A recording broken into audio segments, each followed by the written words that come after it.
Hello there, sports fans. The Columbia Broadcasting System greets you from Yankee Stadium in New York City for the fourth game of the World Series. This is Mel Allen speaking to you from the CBS booth in the upper tier of the grandstand, directly behind home plate. To the right and left, behind and below, and straight ahead in the direction of the bleachers, some 50,000 fans have gathered to be in on what may be a record-breaking day, and they're still pouring in. For manager Joe McCarthy's New York Yankees are on the verge of adding a new page to the already bulging baseball record book. Never in the history of baseball has a team won a world championship three successive times. But with a 3-0 game lead in the current series, it's almost a certainty that New York will blaze a new trail. And if the Yankees win this afternoon, they will be duplicating history they set up in 1932. On that memorable occasion, not only did the Yankees sweep the series with the Cubs, but they also concluded a record string of 12 straight October Classic triumphs begun in Pittsburgh against the Pirates in 1927 and carried through against the St. Louis Cardinals in 1928. Two other managers have had the chance which is offered to Joe McCarthy of the Yankees today, and on both occasions, great teams failed to achieve the third straight world's title. The Yankees of 1923, managed by Huggins, stopped John McGraw's Giants after the Polo Grounders had won in the two previous years.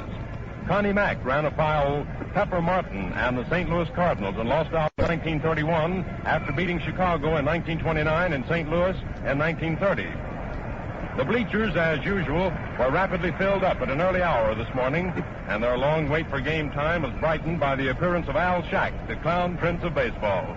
Al led the 7th Regiment Band, which you hear playing in the background right now, around the field in parade and put on his famous baseball act, in which, playing the role of a pitcher, he goes through the antics of loading the bases and then allowing the next imaginary hitter to clap a home run.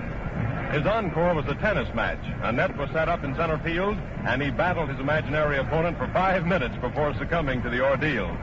Al, you know, used to be a big league baseball player himself, having played for the Washington Senators as a pitcher in 1919, 20, and 21. And in 1924, he became a Senator coach. At 12:30 this noon, the Yankees came on the field for batting practice, which was the signal for Shack to depart. But the fans were still entertained by the great number of pitches the Yankees put into the stands. The sun, which was shining brightly all morning, decided to have some fun itself and started playing hide and seek with a fresh batch of clouds. Only a mild breeze is blowing now, the sun is still out, and the weather is comfortable. As the teams were going through their warm-up paces, we were thinking that in World Series competition, where the eyes of the baseball world are centered on the performances of each player, where so much is at stake, the composure of the competitors receives a severe test. And under those conditions, one would expect newcomers to the Fall Classic to fall heir to a case of jitters. But this series has definitely put a damper on such expectations, for two of the heroes thus far are getting their first taste of interleague warfare. Joe Gordon of the Yankees and Joe Marty of the Cubs. The spry 23-year-old Yankee second sacker has been a key man in his team's 3 victories from both the hitting and fielding standpoints. Yesterday, he suffered his first error in 18 chances and has come through with several remarkable plays. And the teamwork with Frank Crusetti and Red Rolfe on double plays leaves nothing to be desired. But overshadowing his brilliance afield is his record at the plate. 12 times he's gone to bat, and on 5 of those occasions he hit safely, including a double and a home run for a series average of .417. Hits that turned the tide of victory for the Yankees. It was his home run in the 5th inning of yesterday's game, you remember, that broke Clay Bryant's spell over the McCarthyman. It was the first hit the Yankees had gotten in 4 2/3 innings. In all, he's driven in 6 of the 14 runs scored by New York in the 3 games, 4 more than any of his teammates. Baseball observers agree that he's the lad who will soon replace Charlie Gehringer as the king of all second basemen. One of the highlights that sheds a ray of sunshine in the midst of the Cubs' gloom is the batting of the 25-year-old Joe Marty, who hails from Sacramento, California. The vaunted Yankee pitchers just can't seem to get him out. On the bench most of the season, and also in the first game of the series, he replaced Phil Cavaretta in the outfield at the start of the second contest, and immediately won his spurs with manager Gabby Hartnett by pounding out 3 hits and 4 trips to the plate, driving in all 3 runs which the Cubs scored off Lefty Gomez. Yesterday, he again got 3-4, knocking in both Chicago runs, one of them a lusty home run smash into the left field stands. And so over the last 2 games, he's knocked in all 5 of the tally scored by Chicago. And when you remember that the Cubs have scored but 6 runs altogether since the series opened, his performance takes on added significance. His batting average to date is a sensational 750, which makes him the leading hitter of both teams. But for his absence in the first game, he may have surpassed the all-time series mark now held by Babe Ruth at 625. Gabby Hartnett's been looking around. Speaking of boys whose unhappy lot it is to be boys whose unhappy lot it is at the right time. The goat of this series is Carl, who failed to produce at the right time. Is Carl and his unfortunate circumstances, which always confront a ball snatch. And again, from first and third with one away. And again, he went down swinging at the third strike. He's been in there trying his level best. Former, but because almost everyone's bad, and because he failed to hit Hartnett to announce new changes, Emery was at bat. Ken O'Day will do the catching in place of manager Hartnett. There's still another classification in which ball players fall, a hero in defeat, typified in this series by Dizzy Dean. In the lengthening shadows of Wrigley Field Thursday afternoon, old Diz walked off the mound with head high and disappeared into the Cub dugout. A few minutes later, his name was placed in the record book as the losing pitcher of the second game of the 1938 World Series. But to both Cubs and Yankees and to thousands of fans, he was the winner of respect. Sports writers were unanimous in their opinion that if Diz had won, they would have had the opportunity of writing one of the greatest sports stories of the age. Dean was stopping the Yankees because he was putting the ball where they couldn't hit it. He was watching the position of their feet as they took their stance at the plate and pitched in such a way as to make them lunge for the ball, meaning that they couldn't put any body power into their connections. In other words, Diz concentrated on disrupting the batter's timing. Gone was the sizzling pitch that broke the backs of the Detroit Tigers in the 1934 World Series when Diz was a member of the St. Louis Cardinals. But he pitched his heart out and gained the solid admiration of everyone. He's really given the series its best glamour thus far in turning in a brilliant performance of courage and cunning. The Yankees were more exuberant over yesterday's triumph than either of the first two because they believe that now they have definitely got the Cubs whipped down, a belief that doesn't harmonize with the shout-outs of "We're not licked yet," which rang out in the Cubs dressing room after the game.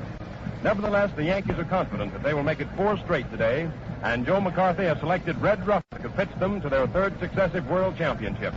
The hefty redhead has had 3 days of rest and should be in his usual rare form, for all through the season he was at his best when he pitched after a 3-day period of inactivity. The games in which Ruffing wasn't up to his normal standard were those he worked after extensive layoffs brought about by rainy spells. But the ace right-hander didn't have many off days, as shown by his record of 21 victories and 7 defeats for the season. It was the biggest year of his career, and so far he's topped it off with neat series work. The Cubs made 9 hits off of him in the first game at Chicago, but Red scattered them nicely. He expects to do even better this afternoon in view of the fact that he's found out a lot about their hitting weaknesses, which he didn't know opening day. For the Cubs, it will be Big Bill Lee, who was Ruffing's pitching opponent in the first game.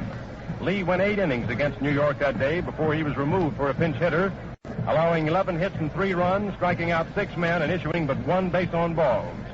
Winner of 22 games for Chicago during the season, Bill put in a lot of overtime and came to be regarded as an Iron Man. So the luxury of a 3-day rest should have him fit as a fiddle and ready for come what may this afternoon.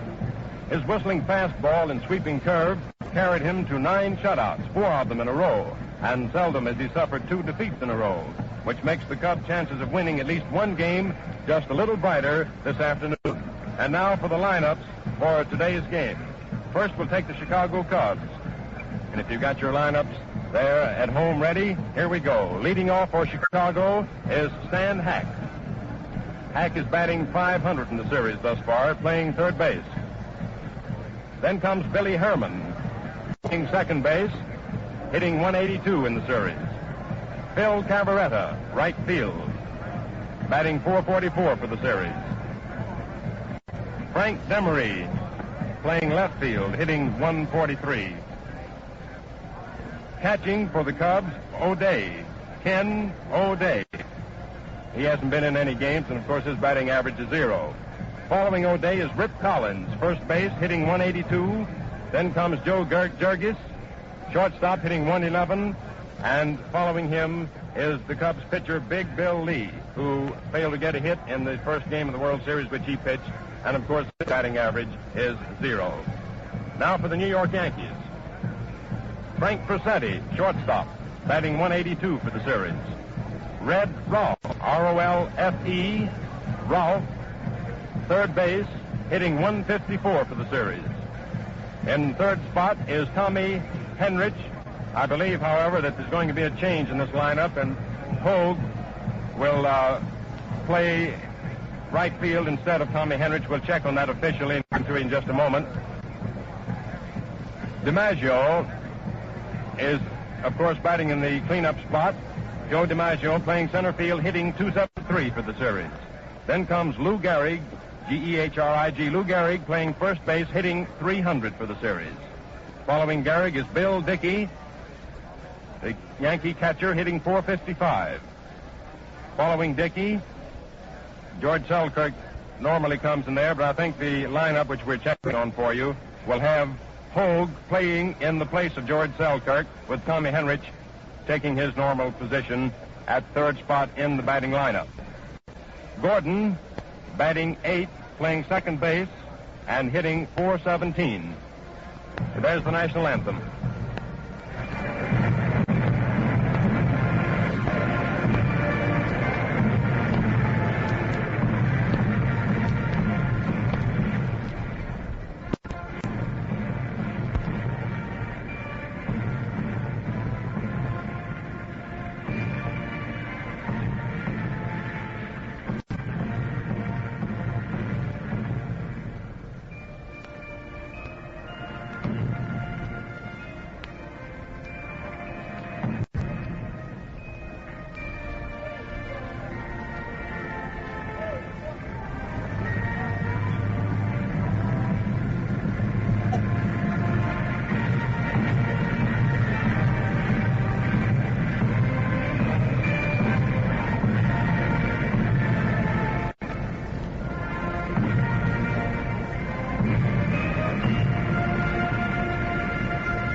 Getting back to our lineups now. Following Gordon, who's batting 8th for the Yankees, comes Red Ruffing, the pitcher. And there go the New York Yankees trotting out to their positions on the diamond, and the ball game is about to begin. Very briefly, we'll check back with you on the Yankees lineup. In third spot, place Tommy Henrich. And in seventh spot, place Merrill Hogue in place of George Selkirk. There's an announcement coming over the loudspeaker. We'll wait just a moment and see what the announcer has to say. He's simply announcing the batteries. Incidentally, the umpires are Hubbard of the American League at the plate, Moran of the National League at first base, Lou Coles of the American League at second base, and Ziggy Sears of the National League at third base. Uncle Charlie Moran, the oldest veteran of the National League umpiring staff, is on tap duty this afternoon despite the injury he sustained yesterday when Joe Gordon's throw to Gehrig on an attempted double play in the first of the fifth inning crashed into his face. He continued in the game, and afterwards it was discovered that he suffered lacerations on the left side of his face, a deep gash on his lower lip, and another gash on the inside of his upper lip, necessitating a few stitches. Umpire Moran waved away would-be sympathizers with the retort that he had suffered worse injuries than that in his football days. Your play-by-play commentators this afternoon will be Franz Laux of station KMOS in St. Louis and Bill Dyer of station WCAU in Philadelphia. We're ready to go now, and here's your play-by-play commentator for the first 3 innings, Franz Laux.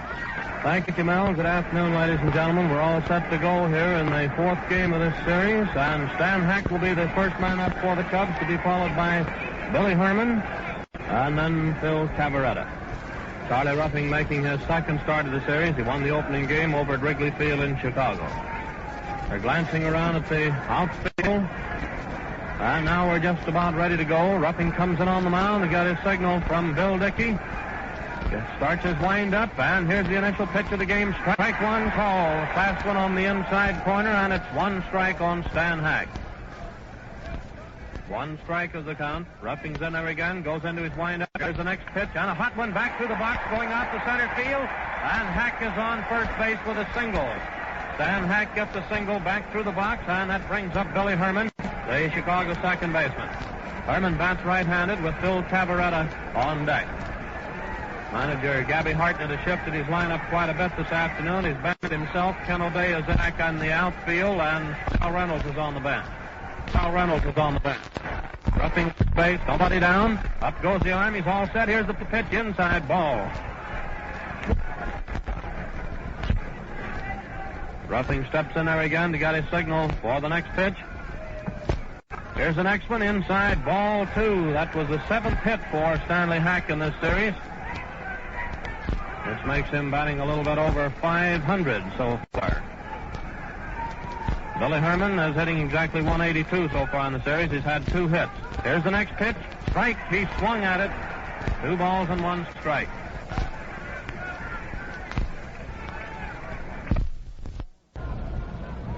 Ruffing's in on the mound again. Glances over at first base. Here's the next pitch, and it's a ground ball. Going down to Gordon. Gordon tosses the ball down to Crossetti at second base, forcing Stan Hack for the initial out. 1 away. We have Billy Herman on first base. That brings up Phil Cavaretta, the Chicago right fielder.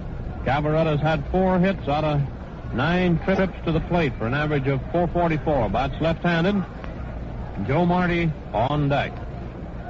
We're in the first half of the first inning with 1 man down, Billy Herman on first base. Ruffing comes in on the mound to get his signal from Dickey. Up goes the arm. Glances over at first base. Here's the pitch. Wide, ball 1. 1 ball is the count. Cavaretta batting. First half of the first inning, 1 man on. Ruffing's in on the mound again, all set for the next pitch. There's a throw to first base, but Billy Herman was back to the bag. Steps in on the mound again, getting set. Here's the next pitch. Wide, ball 2. 2 balls and no strikes. 2 balls, no strikes. Phil Cavaretta batting. Still have Billy Herman on first base, 1 man down. Stan Hack was the first man up, had a single, and he was forced at second. Here's the next pitch, foul tip. And the count is now 2 balls and 1 strike on Cavaretta. That calls for a new ball. Bill Dickey tosses it into Ruffing. Ruffing's rubbing the ball up a little bit before taking his stance on the rubber. Johnson is coaching on the first base line for the Cubs, with Corridon coaching at third. Ruffing's in there to get his signal again. Steps in on the mound, goes into his stretch, glances over at first base. Here's the pitch, and it's a foul ball coming back to the plate up into the upper tier. And it's 2-2. 2 balls and 2 strikes on Cavaretta with Joe Marty on deck. New ball into Ruffing again, and walks back to the rosin bag, strolls in on the mound, falls in the dirt a little bit, getting it fixed to his own liking there. Glances at the outfield and rubs the ball a little, steps in on the mound, got his signal from Dickey. Up goes the arm, he's all set, and here's the pitch, and a hot one back to the box. The Ruffing grabs it, throws down to Crossetti. Crossetti over to Gehrig, but it was too late to get Cavaretta. Billy Herman was forced out at second. Ruffing to Crossetti. A hard smash right back to the box, which Ruffing grabbed. That brings up Joe Marty, the Cubs center fielder, getting a big hand as he comes up to the plate. Marty has been at bat 8 times. He has 6 hits for an average of .750. He's setting the pace for all of the hitters in the series so far. That's right-handed with Demery on deck. Cavaretta on first base, 2 away. Here's the pitch. Strike 1, call a fast one on the outside corner. 1 strike on Joe Marty. With 2 down, Phil Cavaretta on first base. Ruffing steps in on the mound, and here's the next pitch. There go the fly balls, going foul down the right field line. 2 or 3 are after it, and it's into the boxes, making it read.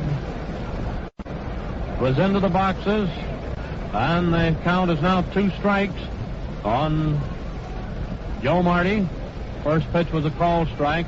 Third ball, which cut the outside corner, and then he fouled this one into the stands down the right field line. Gordon and Henrich were both going after the ball. A new one tossed into Charlie Ruffing. We're in the first half of the first inning. 2 strikes. Ruffing steps in there to get his signal. Glances over at first base. Then he kicks into the dirt a little bit. Up goes the arm. All set for the pitch. comes strike three. Marty went down swinging for the third out, retiring the side. The results are in the first half of the first inning show no runs, one hit, and no errors. Stan Hack, the Cubs' third baseman, has undoubtedly been the outstanding leadoff man on either team thus far in this series. In all but one game, I think, he's gotten on base the first time that he's been up, and he's given the Yankee pitchers many uncomfortable moments in that respect. He's been to bat 13 times altogether in the World Series thus far, and he's hit safely 7 times. Quite a record for any ball player. He was an indispensable cog in the functioning of the Cub machine this season, leading the team in hitting with an average of .321, and is generally considered as the outstanding third baseman in the National League. Bill Lee has taken his place out there on the mound, warming up with catcher Ken O'Day, who is replacing manager Gabby Hartnett behind the plate this afternoon. Manager Hartnett benched himself because he was unable to do much in the way of hitting. We're ready to go now in the last half of the first inning, with the Cubs having failed to score in their turn at the bat. Frank Crossetti is a first man up for the Yanks. Crossetti has been at bat 11 times, has 2 hits, and has scored 1 run so far. He'll be followed by Rolfe and Hatch. Bill leaves it on the mound. He goes into his windup. Here's the initial pitch. Foul ball going into the stands to the right of the plate. 1 strike on Frank Crossetti.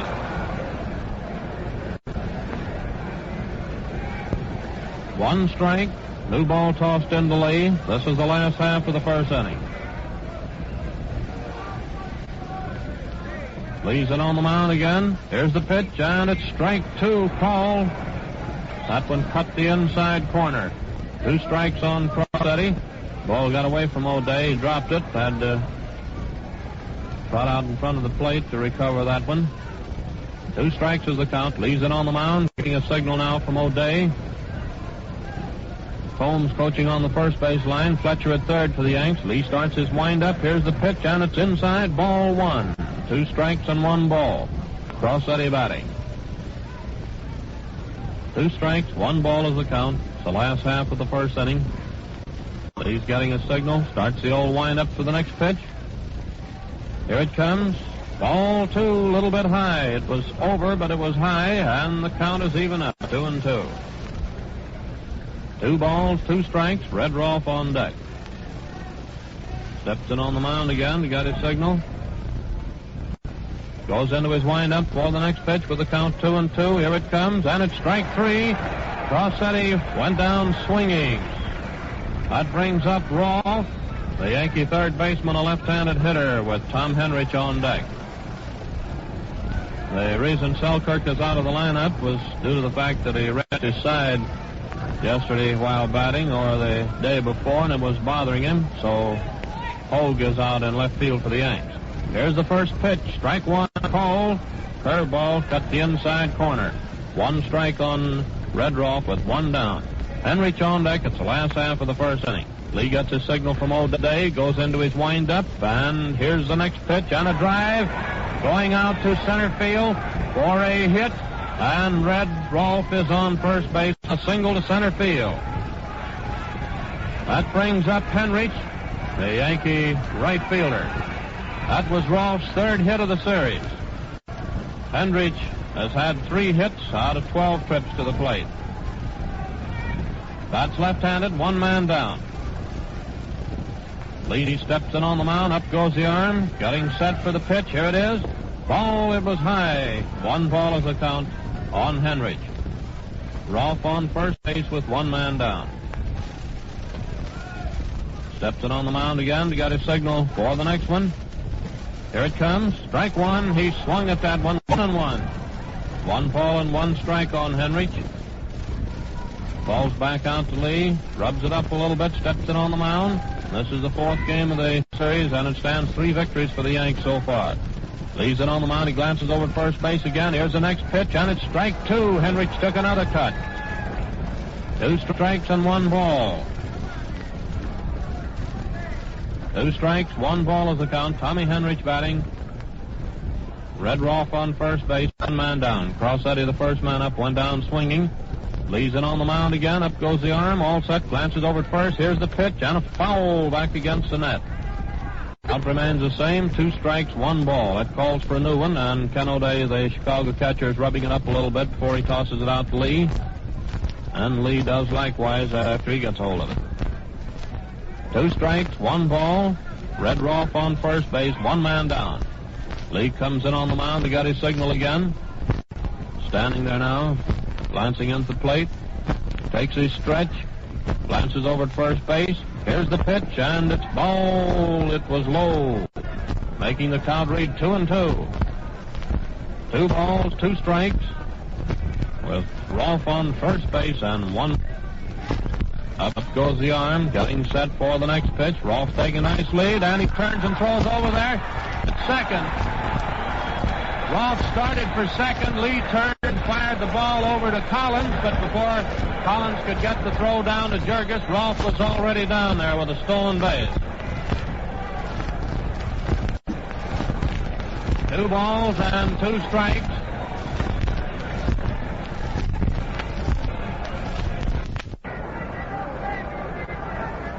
Lee steps in on the mound, getting set for the pitch. Here it is, and a ground ball going down to Collins. Collins takes it, races over to the bag, making the put out unassisted, while Rolfe moves over to third. That brings up Joe DiMaggio, the Yankee center fielder. Bats right-handed. DiMaggio has had 3 hits out of 11 trips at the plate so far, for an average of 273. Bats right-handed with Lou Gehrig on deck. Rolfe is on third base, 2 down. Lee steps in on the mound. He got his signal from O'Day. Starts his windup for the first pitch to DiMaggio. Strike 1. DiMaggio swung at it. 1 strike is the count on Joe DiMaggio with 2 down and Red Rolfe on third. Lee starts the old windup again. Here's the next pitch, and it's strike 2. DiMaggio took another cut. 2 strikes is the count. 2 strikes, Rolfe on third base, and 2 down. Lee steps in there, gets the signal from O'Day. Winding up, here's the next pitch, foul ball to the left of the plate. A new ball is being tossed in. Fletcher fielded that one, coaching down on the third base line. O'Day rubs it up a little, tosses it out to Bill Lee, who is doing likewise, standing in back of the pitcher's mound. We have Red Rolfe on third base with 2 down. Rolfe got a single to center field and stole second. And advanced to third while Hendricks was being retired by Collins. Lee's winding up for the pitch. Here it comes. Ball low. 2 strikes, 1 ball. Joe DiMaggio batting with Rolfe on third base, Lou Gehrig on deck. Sit on the mound. He got his signal again from O'Day. 2 strikes and 1 ball.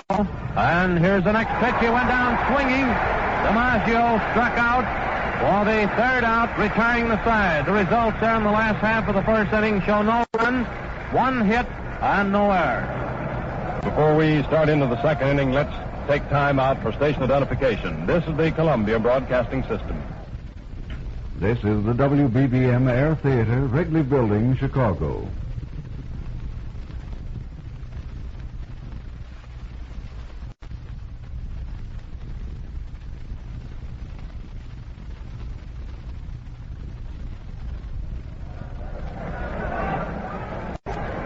Back again at Yankee Stadium, where we are waiting the Cubs to come to bat in their half of the second inning with the score 0-0. Bill Lee's curveball was working very nicely for him that inning. He was making the Yankees lunge at the curves he was shooting across the plate. He's mixing his fastball with it nicely. Joe DiMaggio swung at a couple of balls there. He didn't get his bat anywhere near it as they broke away from him. There goes Dickey's throw down to second. We're ready to go in the first half of the second inning with the score Cubs 0, Yanks 0.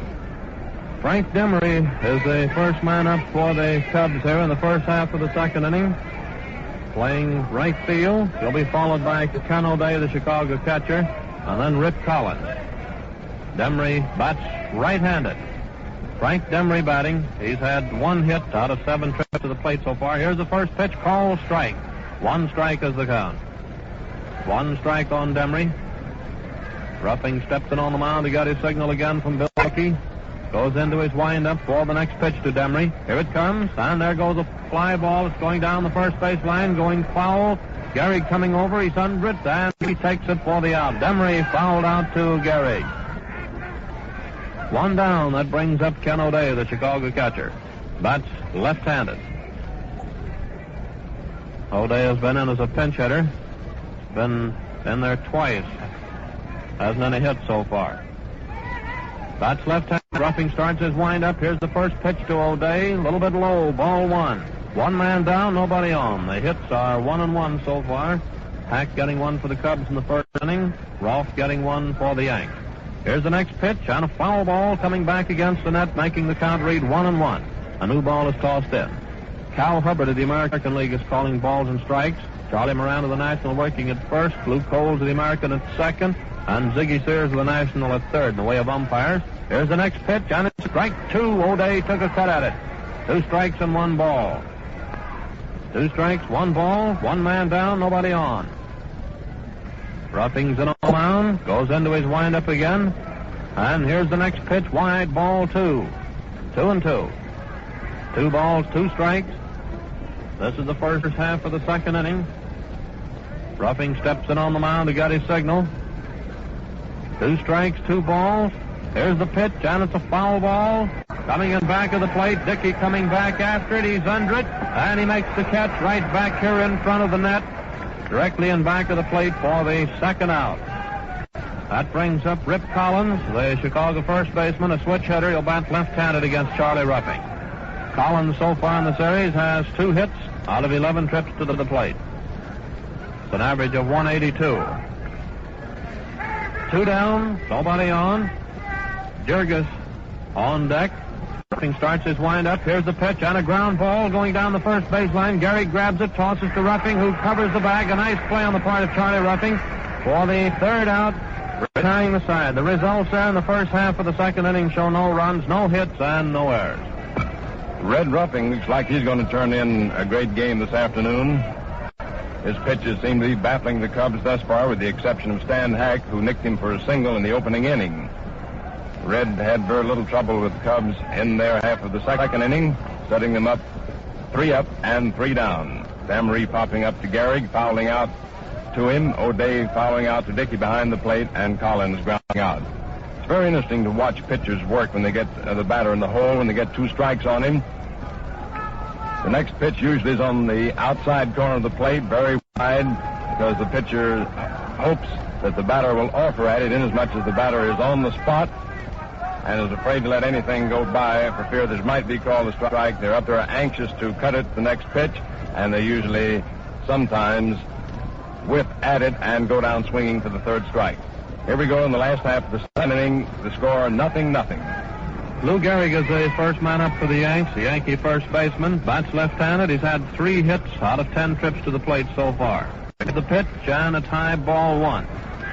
Bill Dickey on deck, and Hogue will be the 3rd hitter of the inning. Leads in on the mound, goes into his wind-up for the next one. Here it comes, a fly ball going to the left of the plate, down the 3rd baseline. Stan Hack comes in about halfway and takes it for the out. Gehrig popped out to Stan Hack, who made the catch about halfway between home and the plate. That's 1 away, and brings up Bill Dickey, the Yankee catcher. And he's getting a nice hand as he comes up to the plate. Dickey has had 5 hits out of 11 trips to the plate for an average of .455. He's setting the pace of all the Yankee sluggers. Bats left-handed. Merrill Hogue on deck. Leaves it on the mound, winding up. Here's the initial pitch to Dickey. A ground ball down the first baseline. Took a bad hop, but Collins grabbed it, races into the bag, making the put out unassisted. That's 2 down. 2 away. And Merrill Hogue is up, playing in left field this afternoon due to the fact that Selkirk wrenched his side or shoulder there and was not any too well, so Hogue is out in left field for the Yanks this afternoon. He bats right-handed. There's the pitch, and it's strike 1 called. Hogue has been in the series once, appearing as a pinch hitter for Gomez in the second game over at St. Louis, and he got on that time, but not on a hit. He got on the fielder's choice and eventually scored. Here's the next pitch, foul ball to the left of the plate, making the count read 2 strikes. 2 strikes is the count. With 2 down, nobody on. the last half of the second inning. Score 0-0. Lee comes in on the mound again after getting a new ball that was just tossed into him by umpire Cal Hubbard. Starts his windup for the next pitch to Hogue. Here it is, and a ground ball going down to short. Jurgis takes it on the hop. There's a throw. It's in the dirt, and the ball got away from Collins. An error for Jurgis on that throw. A low one in the dirt. That's an error for Jurgis. That brings up Gordon, Joe Gordon, the Yankees' second baseman. 2 down. Hogue on first base. Gordon batting with Ruffing on deck. Lee steps in on the mound to get his signal for the pitch. There's a throw to first base, but Hogue is back to the bag. Ball's back into Lee. Steps in on the mound again. Getting set for the next pitch. Here it comes. Strike one called on Gordon. Fast one on the inside corner. 1 strike with 2 away. Hogue on first base. The result of a bad throw by Jurgis after fielding his grounder. He threw the ball in the dirt. Up goes the arms. He's all set for the next pitch. Here it is. Ball a little bit low. 1-1. 1 ball, 1 strike. Gordon batting. Charlie Ruffing on deck. That's the last half of the second inning. Lee steps in on the mound. Still have Hogue over on first base. Up goes the arm again. Glances over at first, getting set. Hogue looks like he's getting ready to start down. Here's the pitch, and Gordon swung at it. Strike 2. We thought Hogue was going to go down on that one, but he didn't. Just faked like he was going to start out. 2 strikes, 1 ball. Gordon stepped out of the batter's box for the moment. He's back in there. This is the last half of the second inning. Leads it on the mound. Getting a signal now from Ken O'Day. 2 strikes, 1 ball. Here's the pitch, and he starts down, and it's a drive going out to left field for a hit. And here he comes around to third base. Gordon singles between Hack and Jurgis, putting Hogue on third. Brings, and that brings number 6 for Joe Gordon, 13 for the Yanks. Up to and including yesterday's game, his average in the series was .417. Charlie Ruffing batting. Ruffing has been up 3 times in the series without any hits. He bats right-handed with Crossetti on deck. Lee steps in on the mound, getting set for the pitch. Here it is. Strike 1 called. 1 strike on Ruffing. Runners on first and third, and 2 down. Hogue is on third base. Gordon on first base, 2 away. Lee steps in on the mound again. Gets his signal. Here's the pitch. And there goes a drive. Going out to right field for a hit. There's a run coming in. And Gordon moves around to third. Ruffing single to right. Scoring Hogue. Putting Gordon on third. And Crossetti is up. That puts the Yanks off in the lead here by a score of 1-0. This is an unearned run due to Jurgis' wild throw there to first base on that ground ball by Hogue. That should have been the third out. Crossetti batting, second appearance. Crossetti struck out in the first inning. Gordon on third, Ruffing on first base. Crossetti batting, Redroff on deck. Lee's in on the mound, up goes the arm, getting set. Here's the pitch, and it's strike 1 called. 1 strike on Frank Crossetti. Charlie Ruffing on first base, Joe Gordon on third. The last half of the second inning. Lee steps in on the mound. Here's the pitch. Ball low, 1-1. 1 ball and 1 strike. 1-1. Steps in on the mound again to get his signal from O'Day. 1 ball and 1 strike. Here's the next pitch. Foul ball coming back into the stands. The upper tier to the right of the plate. It is now 2 strikes and 1 ball.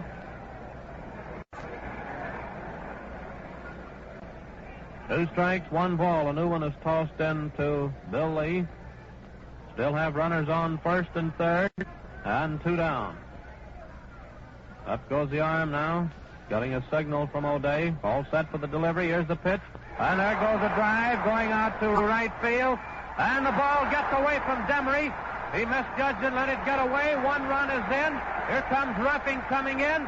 And it's 3 bases for Crossetti. Crossetti gets a triple out to left field scoring Gordon and roughing. And Red Rolfe is up.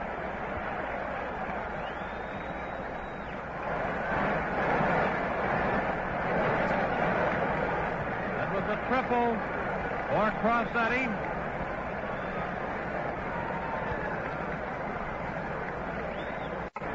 Runner on third. That's 3 runs in for the Yanks here in the last half of the second inning. And Rolfe is up. 3 unearned runs.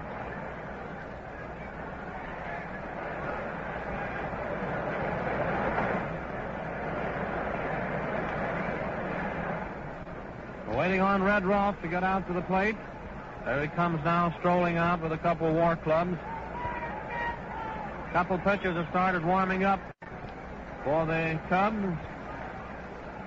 But Rolfe had a single on his other trip to the plate in the first inning. Crossetti on third. Red Rolfe batting. Here's the pitch, and it's high, ball 1. 1 ball is the count. Lee steps in on the mound. He got his signal again. Goes into his windup. Here's the pitch. Ball 2. It was high. Henrich on deck. Been 2 hits, 3 hits, and an error so far here in the second inning. 2 balls and no strikes. And here's the next pitch, a ground ball going down to Billy Herman. He's out at first. Herman to Collins for the 3rd out, retiring the side. The results there in the last half of the second inning show 3 runs, 3 hits, and 1 error, which was charged up to Jurges. You just can't let up on a ball club like those Yankees. It's remarkable the way they are able to take advantage of breaks which occur in a ball game. 2 men were out that inning before they started their activities. Gehrig went out to Hack. Dickey went out to Collins unassisted. And then Hogue hit this grounder to Jurges in deep short. Jurges hurried his throw. It was low, and Collins was unable to field it well, dropping the ball, and Hogue went safe on the error, being charged up to Jurges. And then the Yanks went into action.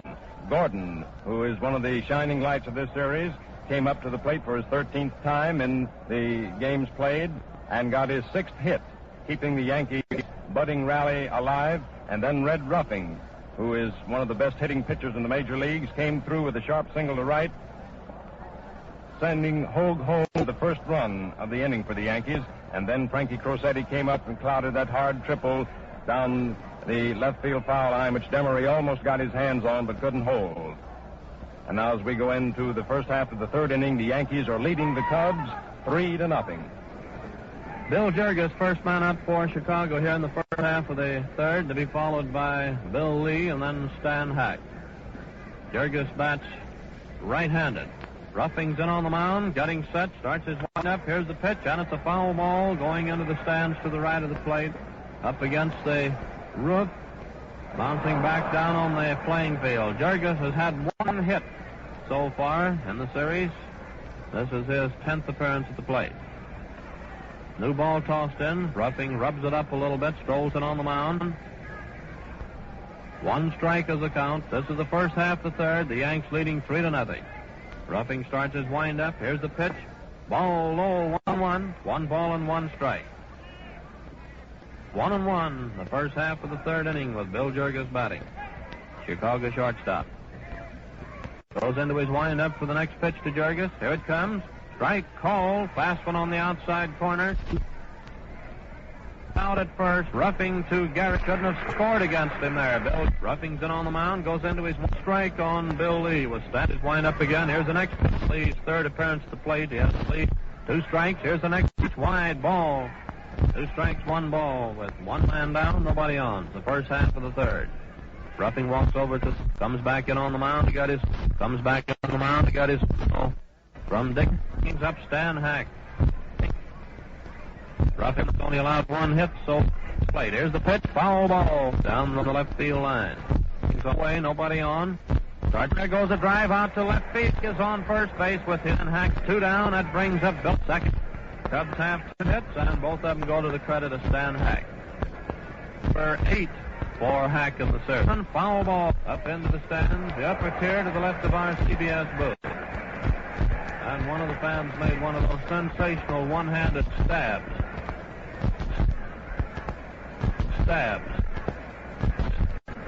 Ruffing Chapman just barely tipped the ball. Third inning, there's 2 down. Yep. Ruffing is rubbing that line. Ruffing is rubbing that signal. Passes over to first base, then takes his stretch. The upper tier. The left the plate, and it's Herman. On Herman. New ball of it. He steps in on the mound, takes his stretch. Putting Hack down on second. Runners on first and second, and Phil Cavaretta is up.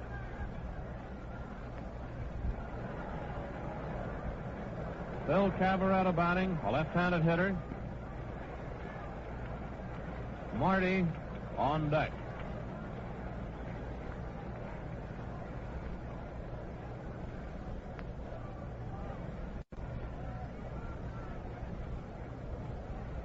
Umpire Moran was looking the ball over, pronounced it okay. He's umpiring at first base, tosses it in to Ruffing. Steps in on the mound, Cavaretta batting. The left-handed hitter. All set for the pitch. Here it is. Strike one, call. 1 strike.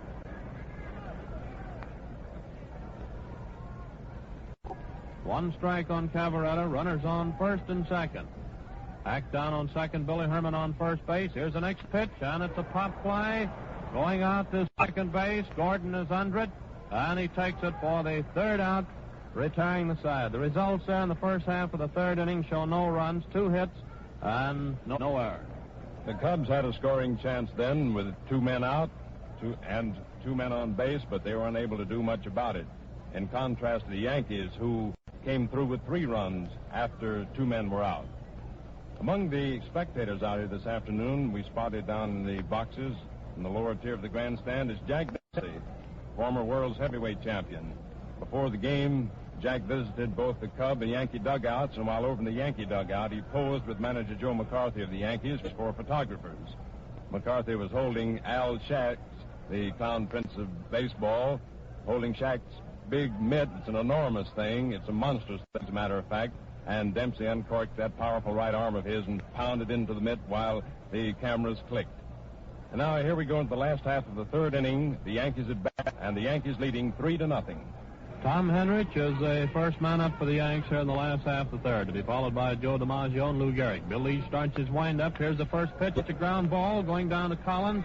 Collins races over to the bag, making the put out unassisted. Henrich grounded out to Collins on the first pitch unassisted. That's twice that Henrich has been up there. Both times he's grounded out to Collins. Joe DiMaggio is up, the Yankee center fielder. Bats right-handed. DiMaggio struck out in the first inning. Lou Gehrig on deck. Lee steps in on the mound, goes into his windup. There's the pitch, and it's strike one call. Curveball on the outside corner. 1 strike, 1 man down. This is the last half of the third. Yanks leading by a score of 3-0. Lee starts his windup, and here's the next pitch. Strike 2. He swung at that one. He tried to stop his swing, but he'd gone too far. A low curve. Strikes on Joe DiMaggio. Lee steps in there to get his signal again from O'Day. Goes into his windup for the next pitch. And it's a roller going down the third baseline, and they're letting it roll, and it finally rolled foul. It looked like DiMaggio had that one beat out for an infield hit. There was no chance to make a play, so Stan Hack let the ball roll until it just barely got out of sight, and then he pounced on it in a hurry. 2 strikes. Joe DiMaggio batting with 1 man down, nobody on. It's the last half of the third inning with the Yankees leading by a score of 3-0. Putting over 3 runs in the second. DiMaggio steps back into the batter's box, leaves it on the mound, getting a signal from O'Day. In the last half of the third, starts his windup. Here it comes, and it's outside and low. Ball 1. 2 strikes, 1 ball. Joe DiMaggio batting. Lou Gehrig on deck. In the last half of the third, Lee comes in on the mound to get his signal. Stands there for a moment, then starts his wind-up for the pitch. 2 strikes, 1 ball. Here it is, and there goes a high fly. Going out to left field. Demery going way back in left center. And he makes the catch for the out. Way out in deep left center. Just in front of the sign that says 415 feet. That's 2 down. And that brings up Gehrig. Lou Gehrig is up. Yankee first baseman. A left-handed hitter. Umpire Hubbard looked the ball over, pronounced it unfit for further competition, and tossed it out. The new one is tossed into Bill Lee. Lou Gehrig batting. Gehrig fouled out to Hack on his other appearance at the plate. That was in the second inning. Lee starts his wind-up. Here's the pitch. Strike one called. Gehrig watched the first one go by for a called strike. 2 down, nobody on. Last half of the third. Steps in on the mound again. Starts the old wind-up for the next pitch. Here it is. On a ground ball going out to right. And Herman makes a nice stop. Out at first. Herman to Collins for the third out. Retiring the side. A nice play by Billy Herman. The results there in the last half of the third show no runs, no hits, and no errors. Billy Herman's play on that ball was very nice indeed. He took the grounder, which Gehrig hit past the grass at the edge of the outfield, and then threw nicely to Collins to retire Gehrig. Bill Lee has allowed the Yankees 4 hits thus far in the ball game, having struck out 2 of them and allowed no bases on balls. Ruffing has allowed the Cubs 3 hits, 1 in the first, none in the second, and 2 in the third, to no avail, and has struck out 2 men, allowing no bases on balls. And now as we go into the first half of the 4th inning, with the Yankees leading the Cubs 3-0, your play-by-play commentator is Bill Dyer of station WCAU in Philadelphia. Thanks a lot, Mel. And the first batter coming up for the Chicago Cubs will be Joe Marty. And Joe has had 6 hits out of 9 times at the plate in this series. And if he had been playing in the first game, he might have had a chance of breaking Ruth's record for the best average in a series, but now it wouldn't be official anyway because he didn't play in that first game. Joe's up there on the right side. Red Ruffing is out on the mound, and we're just about set to go. Red gets his signal from Bill Dickey. Starts the motion, moves the arm around. Here's the pitch. And it's a fly ball going out into deep center field. It's very deep. But turning out there, it's being caught. Boy, for a moment, it looked like that was going to go back in the stands. But Tommy Henrich went back near the wall, approximately 370 feet from home plate, and caught that fly ball for the out. A long, towering fly by Joe Marty, caught by Tommy Henrich in right center field. Brings up the plate Frank Demery, another right-hand batter. Ruffing gets his signal, starts his motion. Here's the pitch. And a ball a little bit low. 1 ball and no strikes the count. 1-0. Frankie keeps that bat moving. Ruffing looks him over, starts his motion. Here's the pitch. And a ball outside. 2 balls and no strikes. 2-0 the count. 1 down. Red Ruffing comes up with the arm, brings that around. Here's the pitch, and it's high, very high for ball 3. 3-0. Frank Demery at the plate. Red Ruffing gets his signal, starts his windup. Here she is. Strike this time. He put it right down the middle. Frankie let it go by. 3 balls and a strike, 1 away. 3-1. Here's the next pitch. And this time it's way outside for ball 4. Ball 4, and Frank Demery gets a walk. That brings to the plate Ken O'Day, who has replaced manager Gabby Hartnett in the lineup as catcher for the Cubs. Gabby decided he wasn't hitting, and so is giving Ken a chance today. Ken's a left-hand batter. Man on first. There's the stretch. Here's the pitch. Ball too low. 1 ball and no strikes. 1 away. Frank Demery on first base. Roughing out on the mound, getting set again. Leans forward, throws the weight down on that left foot. Here's the pitch. A little bit inside for ball 2. 2 balls and no strikes. 2-0, 1 away. The overcast skies today make a fastball a pretty effective pitch. 2 balls and no strikes, 1 away. Ken O'Day up the plate. There's the stretch. He's ready again. The arm back. Here it is. Strike called right down across the knees. 1 strike and 2 balls. 1 away. Red Ruffing gets his signal again. Leans forward. Emery takes his lead. There's the stretch. The arm around. Here it is. Ball outside. 3-1. 3 balls and 1 strike. 1 down. And moves in there again. Ruffing still has the glove off. Now he's set. Leaning forward. Gets his signal from Bill Dickey. There's the stretch, and here she comes. Ball inside. Ball 4. And he walks. The second walk in a row given out by Red Ruffing. This one went to Ken O'Day, sends Frank Demery down to second. Demery had also walked. Men on first and second, and Red Ruffing is wild. Brings up to the plate Ripper Collins. And the Ripper has had 2 hits out of 12 times at the plate. Lou Gehrig came over, said something to Red Ruffing, went back to his position at first. We're set now. Demery on second, Ken O'Day on first, and Rip Collins at the plate. First half the 4th, Yanks leading 3-0. There's Ruffing in the stretch. Here it is. And Ripper swings for strike 1. He took an all-the-way around swing, ended up facing toward the Cub dugout. 1 strike, no balls, 1 away. Ready again, the arm in motion. He draws back. Here she is. Ball way outside. 1 ball and 1 strike. 1-1, 1 away.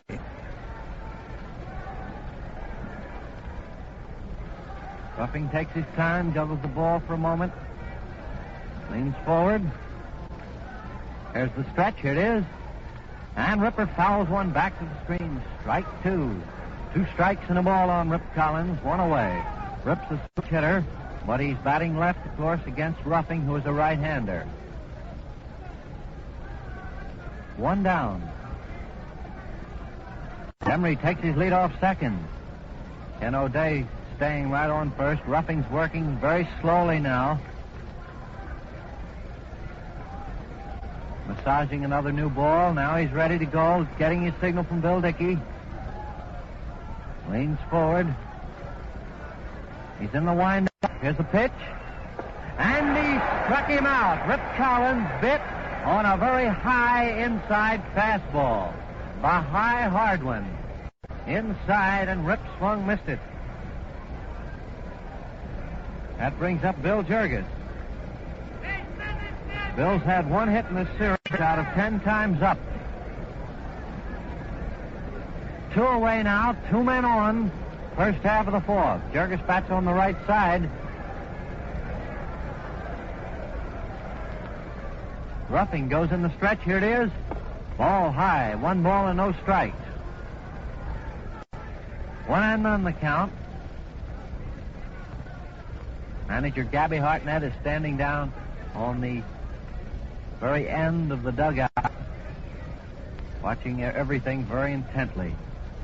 1 ball, no strikes, 2 away. On the batter, Bill Jurgis.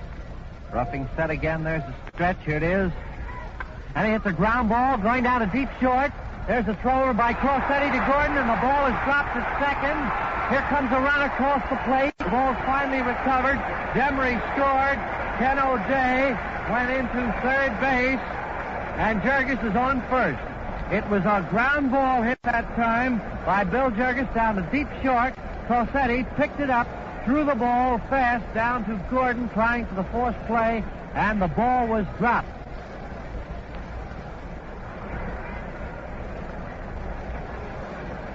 I believe the error will go to Gordon, although we're going to check officially because Corsetti's throw was not the finest that time. And we're going to have a pinch hitter. Augie Galen is going to pinch hit. Augie Gallant, another switch hitter who will bat left, is coming in to pinch hit for Bill Lee. Now the picture at the moment, one run across, man on third and man on first, and the score now, Yankees 3 and the Cubs 1. Yankees 3 and the Cubs 1. The error on that last play went to Gordon. Here's the pitch, and Gallant swings, strike one. One strike and no balls to count. If you're keeping score, charge that error to Joe Gordon, dropping the throw from Frankie Crossetti on the last play. 2 away. There's the stretch. The arm comes around. Here it is. And a ball outside. 1-1. 2 away. O'Day on third. Jurgis on first. Augie Gallant pinch hitting for Bill Lee. We can't see who's warming up in the Cub bullpen because it's way around the corner. There's the stretch. Here it is. And he swung for strike 2. He's putting everything in those swings. 2 strikes, 1 ball, 2 away.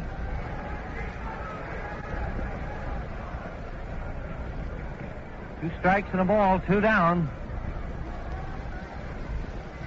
O'Day has his lead off third. Ruffing takes his time, goes in the stretch, brings the arm around. Here it is. And he struck him out. Another inside high fastball. And Augie Gallant, pinch hitting for Bill Lee, struck out to end the Cubs half of the fourth. And the totals in that half of the inning show for the Cubs, 1 run on no hits, 1 error. Manager Gabby Hartnett was forced to make a tough decision in that inning. With his team behind 3-1 and the tying runs on the bases, it was Bill Lee's turn to bat. And of course, Bill being a weak hitter, Gabby had to take a chance in sending in a pinch hitter who might have a better chance of coming through with a safe blow and perhaps tying up this ball game. At the same time, it meant that he had to take T, one of his best moundsmen, out of the box this early in the ball game. So we'll have a new pitcher. Don't know just who it is as yet. We'll check on it officially. And as we go into the last half of the fourth inning, the Yanks are leading the Cubs 3-1. The Cubs, incidentally, gave the Yanks a dose of their own medicine, so to speak, in that inning when they took advantage of some of the breaks of the ball game, breaks which they've had too few of in their favor throughout the series. Ruffing lost his control temporarily, walking 2 men, the only 2 he's walked in the ball game, and then Jurgis came up to plate, hit a grounder to Crossetti, who threw to Gordon, attempting to force O'Day at that base. But Gordon dropped the ball, it rolled away from him, and Demery, who was on second, continued. Rounding third, came on home with the Cubs' run. All right, old Charlie Root is going out there on the mound for the Chicago Cubs. Charlie, the veteran, many a year's campaign with the Cubs, has been in 3 World Series, but has been practically unsuccessful as far as victories are concerned, hasn't been effective in World Series competition. You'll remember it was Charlie Root who happened to be the unfortunate gentleman back there in Philadelphia in 1929 when they started that 10-run rally. It was Root who was in there when it got underway, when Hack Wilson lost the ball in the sun. All right, the batter is Bill Dickey, and here we go. Here's the pitch by Charlie, ball outside. 1 ball and no strikes to count. Yanks 3 and the Cubs 1 in the last half of the fourth inning. Charlie Root starts his motion. Here it is. Ball outside. 2 balls and no strikes. 2-0. Umpire Cal Hubbard is examining the ball, runs his hand over it, and gives a new one to Ken O'Day to throw out to Root. Umpire Charlie Moran is at first, the National League. Lou Cole's the American League at second, and Ziggy Sears of the National League at third. Root starts his motion. Here it is, and it's a foul ball, curving. Here comes O'Day back. It's beyond him. He can't reach it, down in the lower stand, just to the right of home plate for strike 1. 2 balls and a strike. O'Day puts his harness back on. Bill Dickey talks to Ken for a moment. Dickey's had 5 hits out of 12 times up during the series. Charlie Root starts his motion. Here it is, and it's a long fly ball, very high, out into center. Marty's coming in, and Joe Marty makes the catch in right center field for the Chicago Cubs of Dickey's towering fly. One down, brings up Merrill Hogue. Merrill's been up twice in the series. Hasn't had a hit. Got on base on an error in this game. Charlie Root looks him over. Gets set, starts his motion. Here it is. And a ball high and outside. 1 ball and no strikes. 1 down. Hope's a right-hand batter. Here's the pitch. And there's a drive right into the hands of Bill Herman at second base. A line drive right into Billy Herman's hands as he was standing a few feet over from second. And that is out number 2. 2 away, brings up Flash Gordon. Joe had a single his first time up. Gives him 6 hits out of 13 appearances for the series. Charlie Root looks him over. Starts his motion. Here's the pitch. And there's a drive out into left field. It's pretty deep. There goes Emery back. He turns. He's got it right at the wall. Frank Emery. Well, it's not really a wall. It's just below the stands. He turned and caught it for the final out. And past half of the 4th inning for the New York runs and no errors. Charlie Root, who relieved Bill Lee for the Cubs on the mound in this inning, is a 39-year-old veteran of the big leagues. He's been pitching Major League ball for 14 years. And incidentally, it was Charlie Root who hurled the Cubs into the National League Championship this year. He won the second game of a doubleheader against the Cardinals on next to the last day of the season, 10-3, allowing only 2 scratch hits in the last 6 innings of that ball game. And now we're going to pause momentarily for station identification. This is the Columbia Broadcasting System. This is the WBBM Air Theater, Wrigley Building, Chicago.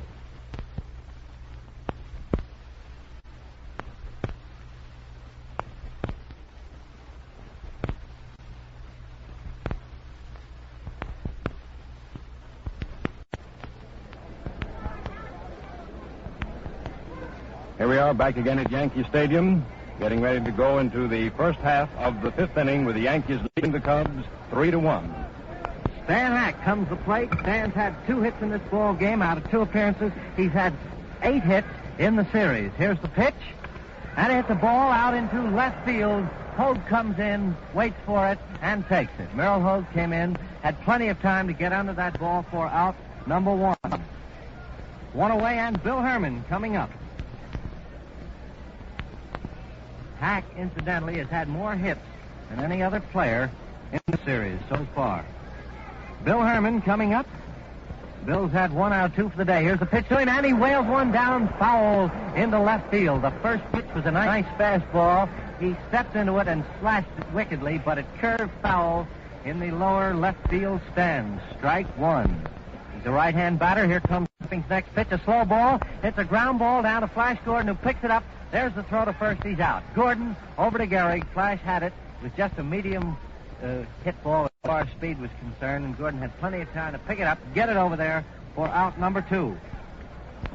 Brings up the plate Phil Cavaretta. Phil hasn't had a hit today. That's left. Here comes Ruffing's pitch. A slow ball outside. Ball 1. 1 ball and no strikes. That looked like one of Dean's slow ones, but it was outside. 1 ball, no strikes. Here it is. And he swings. Strike. 1 strike and 1 ball, 2 away. Ruffing gets his signal. Brings the arm around position. Here it is. And he bunts it down third baseline. Ross picks it up. There's the throw to first. He beat it out. A beautiful bunt that time. Laid down the third baseline by Phil Cavaretta. Rolfe was playing out medium to deep, and by the time Red got in on it, picked it up, it went for a hit. A bunt, successful for a single for Phil Cavaretta. Puts a man on first base and brings up to the plate Joe Marty.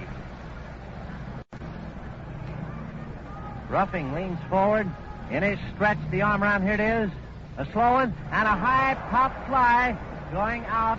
Shortstop. Crossetti's under it. Takes it for the final out. Marty lofted a very high one there to Frankie Crossetti, who was under it easily for the final out. And so the totals for the Chicago Cubs in the first half of the fifth inning show 1 hit, no runs, and no errors. Bill Lee, in the 3 innings he was on the mound, allowed the Yankees 4 hits, 1 in the first inning and 3 in the second, striking out 2 men and not issuing any passes. Charlie Root is on the mound for the Cubs now, having pitched the last half of the 4th inning and allowing no hits. And so as we go into the last half of the 5th inning, the Yankees come to bat, leading the Cubs 3-1. And Red Ruffing gets a nice hand as he comes toward the plate. Red singled his first time up, and that was the ball that sent Gordon around to third, and then they scored on Crossetti's triple.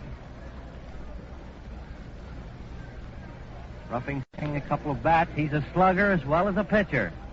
One of the most feared batters in the American League. He bats him from the right side. Steps up the plate. He's allowed 4 hits so far in the ball game. Charlie Root out there set now. Touches the peak of his cap. That's his signal from Ken O'Day.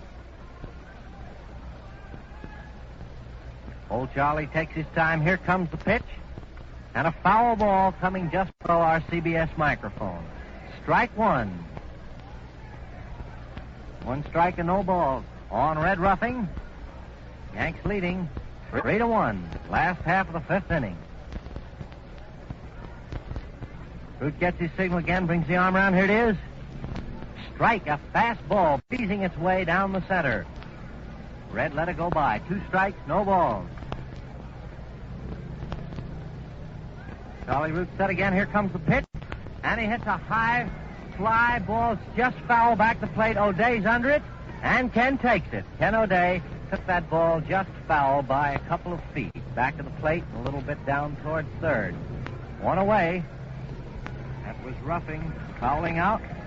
Brings up Frankie Crossetti, who had the tackle in the 2nd inning.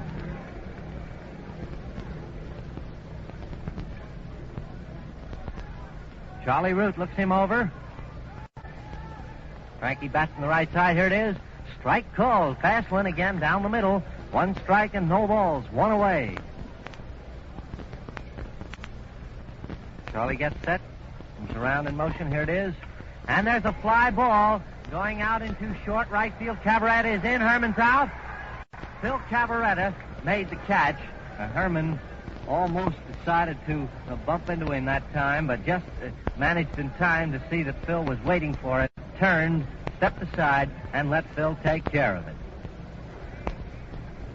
That's 2 away and brings up Red Rolfe. Rolfe's had 1 hit out of 2 times up for the day and 3 hits in the series. Here's the pitch. Strike called. Fast one on the outside of the plate, outside corner, medium high. 1 strike and no balls. 2 away. Here comes Charlie Root's next pitch, and he hits a foul ball way down there, hitting the rail along the upper tier of stands, close to the right field line. Foul. 2 strikes and no balls. 2 away on Red Rolfe. Root slips his glove on, gets set again. Charlie starts his motion, bends forward on the right foot. Here it is. Outside, ball 1. 2 strikes and a ball. 2 away.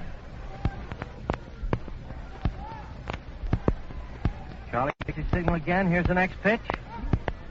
And he swung for strike 3. Red Rolfe went down swinging as Charlie Root turned in a very nice inning, allowing no hits. Going into the 6th inning of the 4th game of the 1930, the Yanks leading in games 3-0. Score of this ball game 3 after 2 minutes through low to George tallied the ball game in the Georges in game in the 1 ball. So that's it.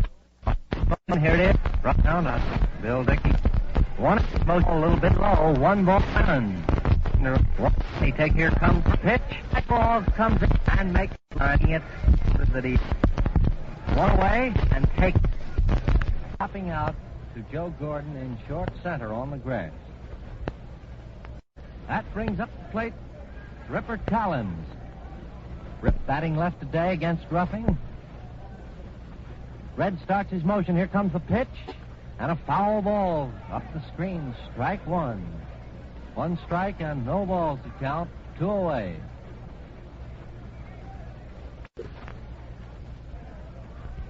Red moves in there on the rubber again.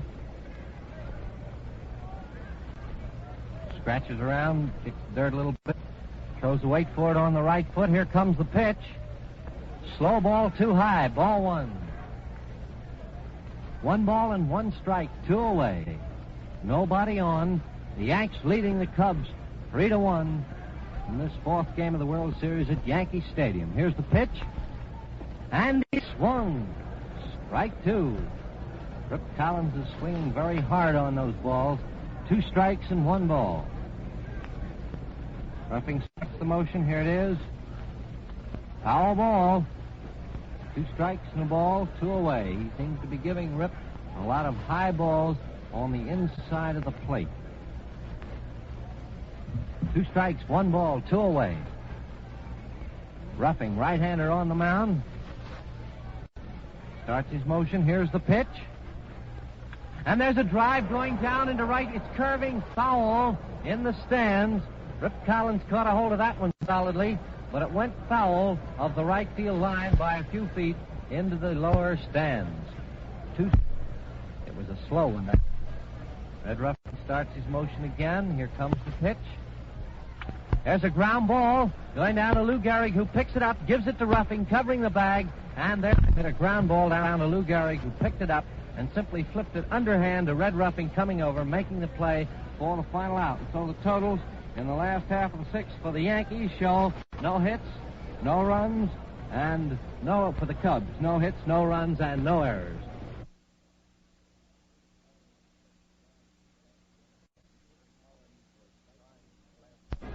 Rip Collins was trying to blast one of Ruffing's pitches into those right field stands, 296 feet from home plate.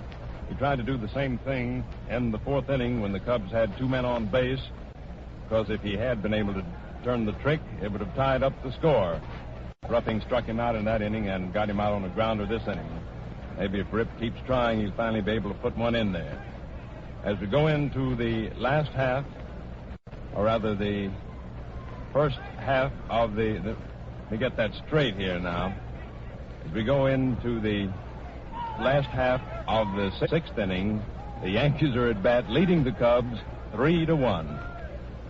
And here's Tommy Henrich coming up, left-hand batter.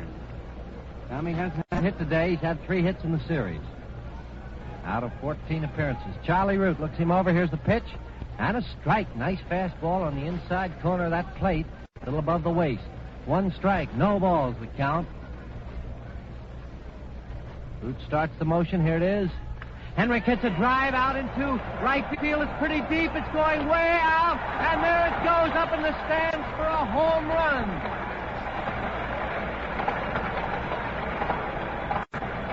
Tommy Henrich really hit that ball.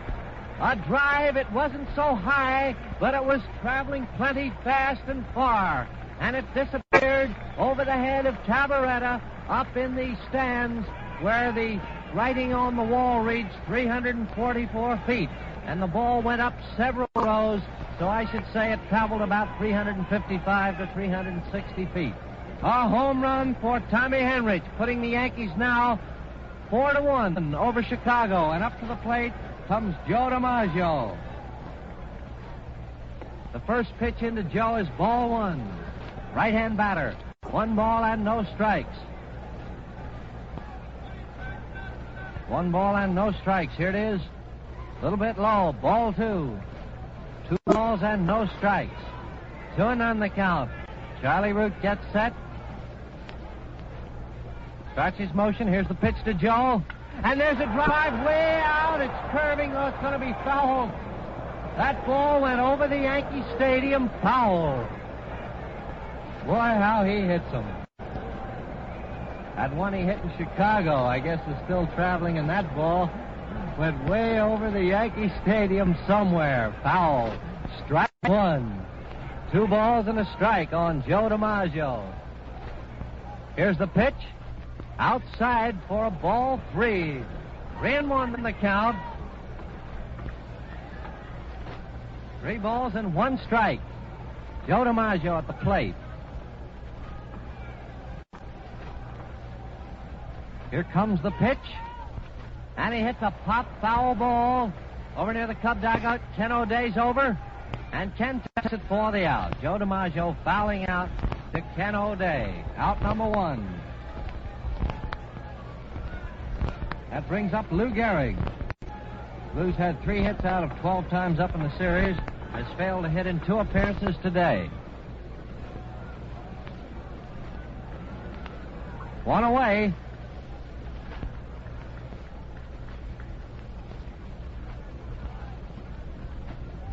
Charlie Root starts his motion. Here's the pitch. And it's a high pop fly. Foul of first. Rip Collins is coming over, and Rip makes the catch for the second out. Lou Gehrig fouled out to Rip Collins. Rip taking the ball just a few feet foul of his first base position.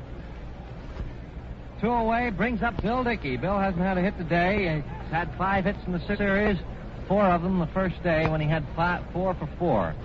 His other hit was yesterday, and it was a home run. 2 down.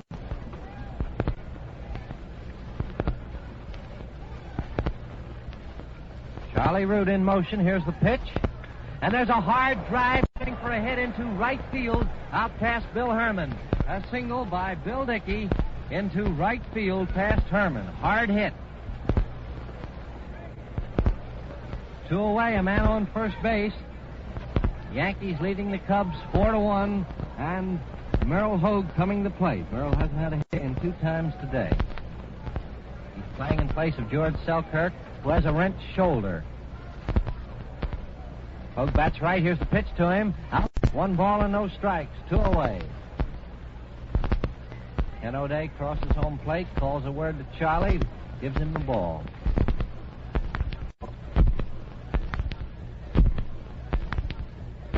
Gives him the ball. Here's the stretch, the arm side for a ball away. Curve. Shoulder a couple of times. Shoulder a couple. There's a and the hand. 2 and the left. Ball moved over. First and second, another hit. Single square within a hit. It's in 1 out of very close at about a foot apart. And got the last ball. 1.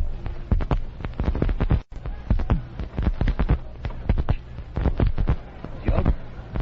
2 strikes. Bangs the plate. Charlie Root gets his signal. Takes his time. Going into left field. There goes Demery back. And he makes a beautiful catch. Frank Demery made the best catch of the series and crashed into that green railing after the catch. He's limping very badly. He leaped up and caught that ball. Oh, that was a beautiful catch by Frank Demery. The crowd roared on that one. The total in the last half of the 6th inning for the New York Yankees show 3 hits and 1 run, no errors. We're going to pause for a few seconds now for station identification to tell you that this is the Columbia Broadcasting System. This is the WBBM Air Theater, Wrigley Building, Chicago.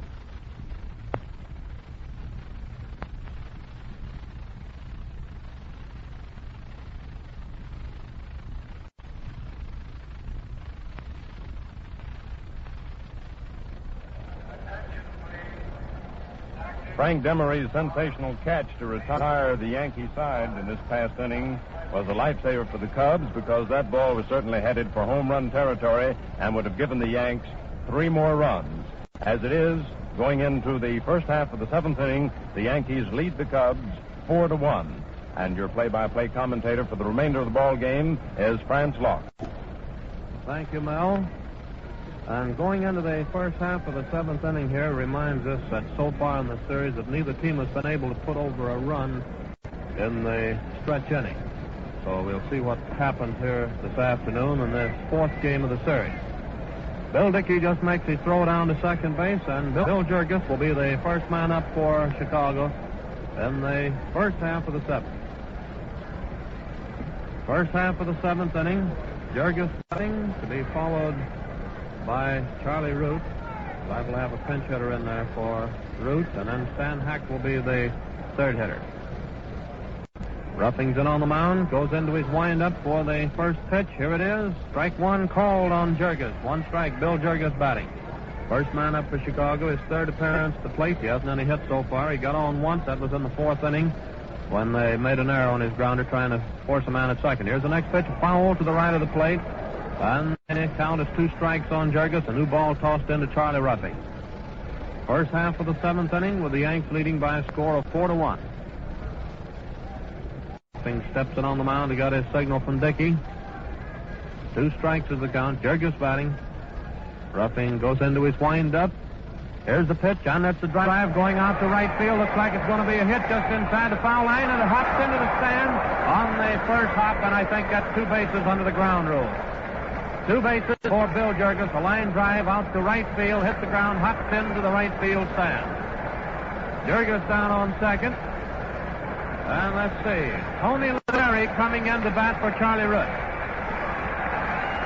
And Tony is getting a tremendous hand. You know, he was the idol of the fans here at the Yankee Stadium for a number of years. He's a member of the Yankees. Lazzari batting for Charlie Root. That's right-handed. The score is 4-1, Yanks. This is the first half of the 7th. Stan Hack on deck. Ruffing's in on the mound. Here's the pitch. Strike one called on Lazzari. 1 strike. 1 strike. Tony Lazzari batting with Jurgis down on second base. Nobody down as yet. And here's the next pitch. Strike 2. He took a cut at it. 2 strikes. And Dickey walks out in front of the plate, tosses the ball back out to Ruffing. Jurgis down on second base. Nobody down. On the count of 2 strikes on Tony Lazzari, who is batting in the place of Charlie Root. Ruffing is rubbing that ball up a little bit. Then on the mound now to get his signal from Dickey. Glances down at second base. And he's looking again for the signal. Goes into the stretch, and again he glances down to second. Here's the pitch, and it's strike 3. Lazzari went down swinging. 1 down, and that brings up Stan Hack. Stan Hack coming up to the plate. He's had 2 hits out of 3 trips in this game. Left-handed hitter, Billy Herman on deck. Still have Jurgis down on second base. Ruffing's in on the mound. Here's the pitch, and it's strike 1 called on Stanley Hack. A fast one on the inside corner, and Hack doesn't seem to like it very well. Steps back for the moment. He's back in there to take his stance again. Ruffing comes in on the mound. Getting a signal now from Dickey. Up goes the arm again.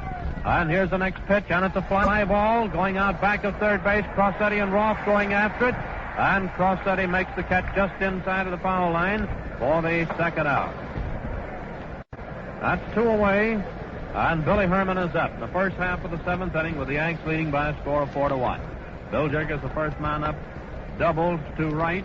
On the ball hit down the right field line, hopped into the stand. And then Lazzari, batting for Charlie Root, struck out. And Hack sent a little pop fly over in back of third, which was taken care of by Crossetti. So there's 2 down, a runner on second. Billy Herman batting with Phil Cavaretta on deck. Ruffing still on the mound, getting set for the first pitch to Herman. Here's the pitch, and it's a fly ball. Going out back of third. Crossetti going back after it. He makes the catch for the third out, retiring the side. The results there in the first half of the 7th inning show no runs, 1 hit, and no errors. Big Red Ruffing pitched himself out of a hole in that inning as Jurgis led off with a crashing 2-base hit down the right field foul line. And in came Tony Lazzari, a former Yank, to pinch hit for Charlie Root, the Cub pitcher. And the tremendous round of applause which greeted his ears must have sounded awfully good to him, because Tony sported in these spacious enclosures for many, many years as a Yankee star. With Lazzari coming in to pinch hit, it reminded us that the odds are against a pinch hitter.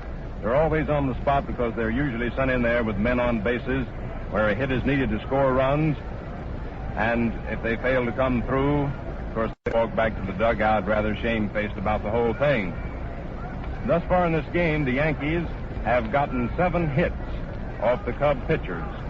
They got 4 off Bill Lee, the starting Cub hurler, 1 in the first inning and 3 in the second, and the other 3 hits came off Charlie Root in the 6th inning. The Cubs' 5 hits came in the first inning when they received 1, 2 hits in the third, and 1 in the 5th. That makes 4, and of course they got a hit on Burgess's double here in the 7th. And now as we go into the last half of the 7th inning, the Yankees are leading the Cubs 4-1. The last half of the 7th inning, and Vance Page going in to pitch for the Cubs. The score is Yankees 4, Chicago 1. And Dizzy Dean is getting quite a hand as he trots down to the bullpen. They're down in right field, where he's going down there to warm up. Charlie Ruffing will be the first man up here for the Yanks in the last half of the 7th.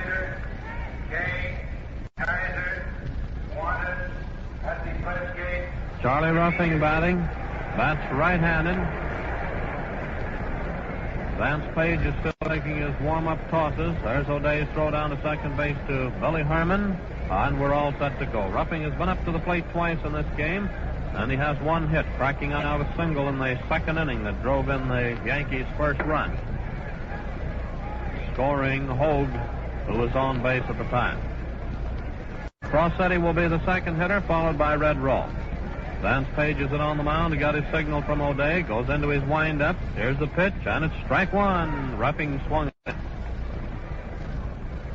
1 strike, the last half of the 7th inning. Steps in on the mound. He got his signal again. Page is a right-hander. It's the old windup, and here's the next pitch. Ball low, 1-1. 1-1 is the count. And he walks over to the rosin bag. Now, the last half of the 7th, Charlie Ruffing batting. 1 ball, 1 strike. Steps in there to get his signal again from O'Day. And here's the next pitch, outside and high. Ball 2. 2 balls and 1 strike.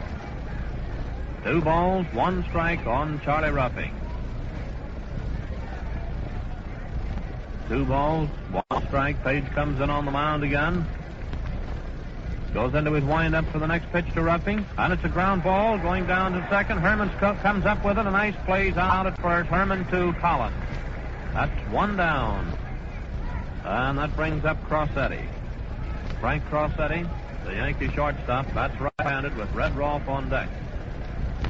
Fans out in the bleacher section out in center field are tearing up newspapers in little tiny bits and sort of scattering it all over the field out there. Page starts his wind-up. Here's the first pitch to Crossetti, a ground ball going back to Page. Page knocks it down. He recovers. There's a throw out at first. Page to Collins. That's 2 down. 2 down. That was a hard grounder back through the box. He knocks it down. Had a little trouble locating it at first, but he finally recovered it in time to make the play. 2 away. Red Rolfe is up. The Yankee third baseman, a left-handed hitter, with Hendrich on deck. Rolfe has 1 hit out of 3 trips. Page is winding up. Here's the first pitch, low and outside. Ball 1. 1 ball is the count. 2 men down. Nobody on the last half of the 7th. The Yankees leading by a score of 4-1, the 4th game of the series. Here's the next pitch and a ground ball down the first baseline. Collins scoops it up, races over to the bag, making the put out unassisted for the 3rd out, retiring the side. The results there in the last half of the 7th. No errors. And no errors. Going in of 4-1. We were watching Billy Herman playing his second base hit. The sun has come out at this time, casting a shadow over 2/3 of the outfield and the infield, with the left fielder and center fielder being the only players in the sunlight. The fans out in the bleachers, with nothing much to cheer about, are throwing bits of paper which are caught up by the wind and come sailing in all over the field. First half of the 8th inning coming up, and Phil Cavaretta will be the first man up for the Cubs. This paper that they're scattering out there in the outfield is now getting all over the infield. The wind is carrying it in there. It's going to make it a little bit bad if they start hitting balls around through there, and bits of paper get in a fielder's way when he's trying to catch one. We have Cavaretta Marty and Demery, the first three hitters here for the Cubs in the first half of the eighth inning. Ruffing steps in on the mound, goes into his windup for the first pitch to Cavaretta, and there goes a drive down the right field line for a hit, and Cavaretta is rounding first base, going on down to second. He pulls up at second base with a double. Phil Cavaretta doubles down the right field line. Cavaretta down on second. That brings up Joe Marty, the Cubs center fielder. That's right-handed. The score at the present time is Yankees 4, Cubs 1. This is the first half of the eighth inning with Cavaretta down on second base, Marty batting. Ruffing steps in on the mound, rubs the ball up a little bit. He's getting a signal now from Dickey. Up goes the arm. He's all set for the pitch. Here it is. Outside and high. Ball one. 1 ball is the count, and there's quite a few fans in the stands that are rooting for the Cubs. Starting to clap hands, get a little excitement off to help the Cubs along on their rally. 1 ball is the count on Marty. Here's the pitch. Foul back of the plate. Going back to that, and the count is 1-1. 1 ball, 1 strike. Phil Cavaretta down on second base. Result of a double down the right field line. Nobody down. Frank Demery on deck. Remember, the score is Yanks 4, Cubs 1, and it's the first half of the eighth. Steps in on the mound. Here's the pitch, and another ball to the right of the plate. Chicago bat boy caught that one. But as he knocked it down, he didn't catch it. 2 strikes and 1 ball. Another new ball tossed into Red Ruffing. Picks up the rosin bag momentarily, strolls in on the mound to get his signal from Bill Dickey. 2 strikes, 1 ball is the count. There's a man down on second and nobody out. Ruffing takes his stance. Up goes time, takes his stretch. Here's the pitch, and it's strike 3. Marty went down swinging for the initial out. Marty has been sort of a hitting sensation for the Cubs so far in the series. Has gone hitless in 4 trips to the plate. The Chicago Club, the management of the New York Club. Frank Demery is the next hitter up there for the Cubs. From throwing papers. Thank you. They just made an announcement on the PA asking the fans not to throw any more paper on the field. Frank Demery batting. Bats right-handed. Still have Cavaretta down on second. 1 man down. Ruffing's in on the mound. Here's the pitch. Strike 1 called on Demery. 1 strike is the count. Ken O'Day on deck. It's the first half of the eighth inning with the Yankees leading the Cubs by a score of 4-1. Ruffing steps in on the mound again. Here's the next pitch, and a foul ball coming back to the plate. He just barely tipped that one. 2 strikes on Demery. A new ball tossed into Ruffing. Ruffing picks up the rosin bag.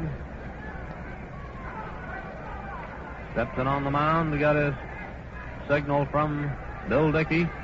Takes his stance now. Goes into his stretch for the pitch. Cavaretta down on second. Here it is. And a ground ball going down to Gordon. Gordon scoops it up. He's out at first. Gordon to Gehrig with Cavaretta moving over to third. And Ken O'Day is up. 2 down. Ken O'Day batting. The Chicago catcher, a left-handed hitter.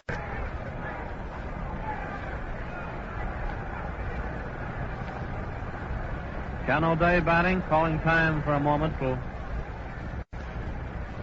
get some newspapers off of the infield here that Charlie Ruffing is also running down a few. This is the first half of the eighth. There's 2 down. Cavaretta on third base. And Ken O'Day is up. Ruffing steps in there. He goes into his windup for the initial pitch to O'Day. Outside and high. Ball 1. 1 ball is the count. Rip Collins on deck. The first half of the eighth inning. Ruffing steps in there to get his signal again from Dickey. Starts the old windup again for the next pitch. And a foul back against the screen, making the count read 1-1. 1 ball and 1 strike, and another new ball is tossed in. 1-1. Ruffing rubs that new ball up, strolls in on the mound after picking up the rosin bag. Count is 1-1. With 2 down. Starts his windup again for the next pitch to O'Day. Here it comes, and it's strike 2. He swung at it. 2 strikes and 1 ball. 2 strikes, 1 ball is the count on Ken O'Day. The first half of the 8th inning with 2 down. Cavaretta on third base. Cavaretta opened the inning with a double. He's moved over to third. There's the pitch, and another foul to the left of the plate. Count remains the same, 2 strikes, 1 ball. Another new ball is tossed into roughing. In the first half of the 8th inning, the Yankees leading by a score of 4-1. The Yankees put over 3 runs in the second inning on 3 hits and an error. And the 6th inning scored 1 when Henrich sent a liner into the right field stands for a home run. The Cubs put over their 1 run in the 4th inning on 2 walks and an error. Ruffing steps in on the mound to get his signal again. 2 strikes, 1 ball is the count. Ken O'Day batting. Rip Collins on deck. Ruffing goes into his windup for the pitch. Ball, the pitch was high, 2-2. 2 balls, 2 strikes. 2-2 is the count. This is the first half of the 8th. Steps in on the mound to get his signal again. Starts his windup for the next pitch. Here it comes. And there goes a drive going out to right field. Looks like it's in there for a homer. It is in there. Ken O'Day hits one into the right field pavilion for a home run, scoring behind Cavaretta. O'Day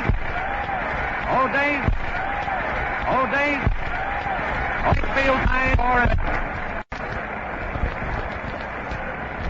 That brings up Rip Collins, the Chicago first baseman, switch hitter, batting left-handed against Ruffing. Collins, 4th appearance at the plate. He hasn't any hits so far this afternoon. Score is now 4-3, favor the Yanks. Ruffing starts his wind-up. Here's the pitch, and there's a fly ball going out to center field. DiMaggio moves over. He's under it, and he takes it for the 3rd out, retiring the side. The results there in the first half of the 8th show 2 runs, 2 hits, and no errors.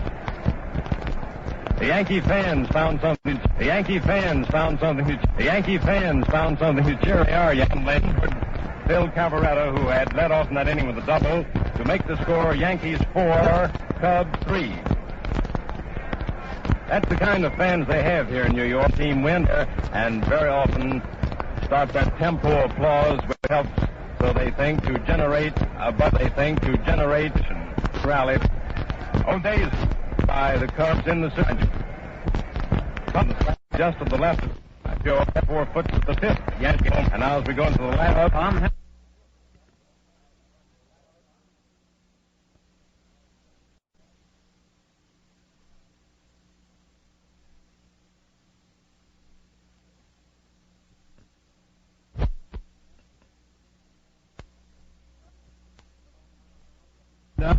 he's in on the mound now. Bag for the moment. He's in on the mound now, getting a signal from O'Day. 1-1. The last half of the 8th inning starts his wind-up, and here's the next pitch. Wide, ball 2. 2 balls and 1 strike. 2 balls, 1 strike. Tom Henrich batting.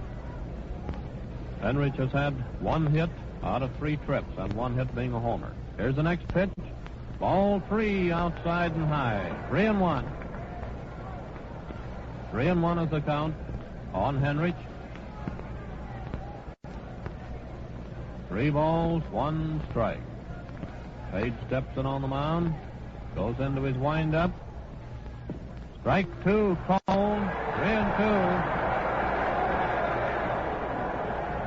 3-2. Henrich didn't like that one. He'd already tossed his bat back to the dugout and started down first base. 3-2. This is the one that tells the story. Page steps in there, goes into his windup for the pitch. Here it comes, and a foul ball back against the net. Still 3-2 on Henrich. Joe DiMaggio on deck. The new ball goes in. Ken O'Day steps out in front of the plate, rubs the gloss off the ball, tosses it out to Page, who continues to do a little rubbing, and then picks up the rosin bag before taking his position on the mound. Comes in on the rubber to get his signal from O'Day. 3-2. Something should happen this time one way or another. Starts his wind-up. Here's the pitch, and it's a fly ball Going out to center field. Marty comes in. He's under it. And he takes it for the initial out. Henrich out on the fly to Marty in center field. That brings up Joe DiMaggio. Joe DiMaggio is up, the Yankee center fielder, a right-handed hitter. And Joe is getting a little reverse cheering there from some of the fans. That's right-handed. Page starts his wind-up. Here's the pitch. High. Ball one. One ball is the count. One man down. Lou Gehrig on deck. Page starts the old wind-up again. And here's the next pitch. Strike. Call. 1-1.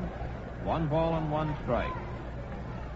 1-1 in the last half of the 8th inning with 1 man down, nobody on. Score Yankees 4, Cubs 3. Starts his wind-up again. Here's the next pitch. Ball 2 inside. 2 balls, 1 strike. 2 balls and 1 strike. With 1 man down, Page comes in on the mound. Winding up now for the next pitch to Joe DiMaggio. Here it is, and he swung at that one. Curveball. Count is 2-2. 2 balls, 2 strikes. Steps in on the mound. Goes into his windup for the next pitch. And a foul ball coming back against the booth up there. For a moment thought it was going to get in there. 2-2. Another new ball is tossed into Vance Page. This is the last half of the 8th. There's 1 man down, and the count 2-2 on Joe DiMaggio, who is batting, with Lou Gehrig on deck. The hits for the 2 teams are even up, 7. Page comes in on the mound again. He got his signal. Starts his wind-up for the pitch.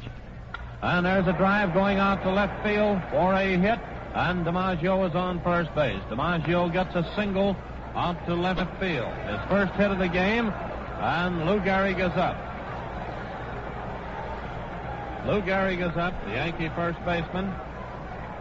He's been hitless so far in this game. Bill Dickey on deck. Gehrig batting with DiMaggio on first base, 1 man down. Page steps in on the mound. Here's the pitch. Ball 1 outside. 1 ball is the count. Lou Gehrig batting. In the last half of the 8th, the Yanks leading the Cubs by a score of 4-3. Page steps in on the mound. He got his signal. Here's the pitch, and a drive going out to right field for a hit. And DiMaggio moves around to third. A line drive past Rip Collins, putting DiMaggio on third. Runners on first and third, 1 down, and Bill Dickey is up. Bill Dickey batting. And a little conference on there for the moment between Herman and Page. Just a moment, we'll see. I think they're going to bring in which will be the boy to come in right now, because you've got Bill Dickey batting, a left-handed hitter. French has been in 2 games as relief pitcher, and the fans out. I believe it's French that the left-hander is up. That's for the Cubs in the series. So far, French has got a full in there as relief pitcher. They've only scored 1 run while he was in doing relief duty, and that was a home run yesterday. French, number 14, now pitching for Chicago. French coming in, just making the announcement on the PA. That's the 4th pitcher in this game for the Cubs. They started out with Bill Lee, then Charlie Root, Vance Page, and now Larry French. And they have Dizzy Dean, I believe it is, and Jack Russell still warming up down in the bullpen. We're more or less guessing at that because they're out of sight, but they're the 2 pitchers that we noticed a little while ago going down to the bullpen. The conference is still on out there between French, Hartnett, and Billy Herman. And while we're waiting here, we have time for station identification. This is the Columbia Broadcasting System. This is the WBBM Air Theater, Wrigley Building.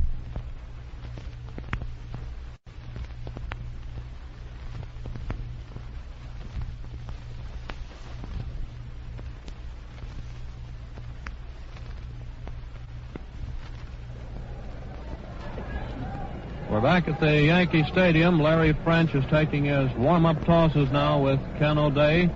The players that were over there in the little conference with him have gone back to their respective positions, and we're just about ready to go. Bill Dickey steps into the batter's box. We've got DiMaggio on third, Gehrig on first base, one man down, Bill Dickey batting with Hogue on deck. French steps in on the mound to get a signal from O'Day. The score is Yanks 4, Cubs 3. This is the last half of the eighth. There's a throw to first base, but Gehrig gets back to the bag. DiMaggio was taking a nice lead there, but he scrambled back too when Hack went over to cover the base. French is back in on the mound, getting set. Here's the pitch. Ball was low. 1 ball is the count. Bill Dickey batting. The last half of the eighth inning. Gehrig on first base for the pitch. Gets back from that pitch. The count is 2 balls and no strikes. O'Day stepped out in front of the plate, tossed the ball. French steps in on 2 balls, no strikes. Gehrig, ball 3, look, 3 balls. And on the mound again. Up goes the arm, 3-0. He picked up down 3-0. Took a cut at it. 3 on first and third, 1 man down. French steps in there to get his signal for the next end. Set for the delivery. All set for the delivery. Here it comes. Took it. Richie. Score on third. The Yanks leading by score on third. The Yanks leading 4-3. It's the last half. Delivery. And grab that one. 3-2. And another new ball is tossed in. Going around the Chicago infield. Back into French. He's rubbing it up a little bit. Looks over at the bench. Evidently to get some instructions. And he strolls up on the mound. 3 balls, 2 strikes. Still have Gehrig on first base, DiMaggio on third. French is getting a signal now from O'Day. Up goes the arm again, getting set for the next pitch to Dickey. Here it comes, and it's a fly ball, a pop fly, going out to short. Jurgis comes in, and he takes it for the out, holding both runners on their respective bases. And Hogue is up. Hogue is up. Just a moment. I believe they're going to call in another pitcher. I believe they're going to call in another pitcher. I think we caught the signal there from Gabby Hartnett, manager of the Cubs. And I wouldn't be a bit surprised, but what Dizzy Dean will be coming in. Hartnett's going out there to talk to French. French had started over to the dugout. And he's back there now talking with French, O'Day, and Billy Herman. And Dizzy Dean, I believe, will be called in. However, he hasn't put in his appearances yet from the bullpen, clear down the right field line. It's about 60 or 70 feet, it looks like, in from the foul line, and then they go back underneath where they warm up. That's who it is. Dizzy Dean just now crawling over the fence down the right field line and coming in for the Cubs. He'll be the 5th pitcher in this ball game this afternoon. The Cubs are shooting the works this afternoon, trying to win this game to stay on the series. Dizzy Dean worked the... Wait just a moment. No, I believe it's Tex Carlton coming in. Tex Carlton instead of Dean. After all of the cheering and everything, it's Tex Carlton coming in for the Cubs. Dean is still down there in the bullpen. Tex Carlton coming in for the Cubs, a right-hander. The sidearm curveball.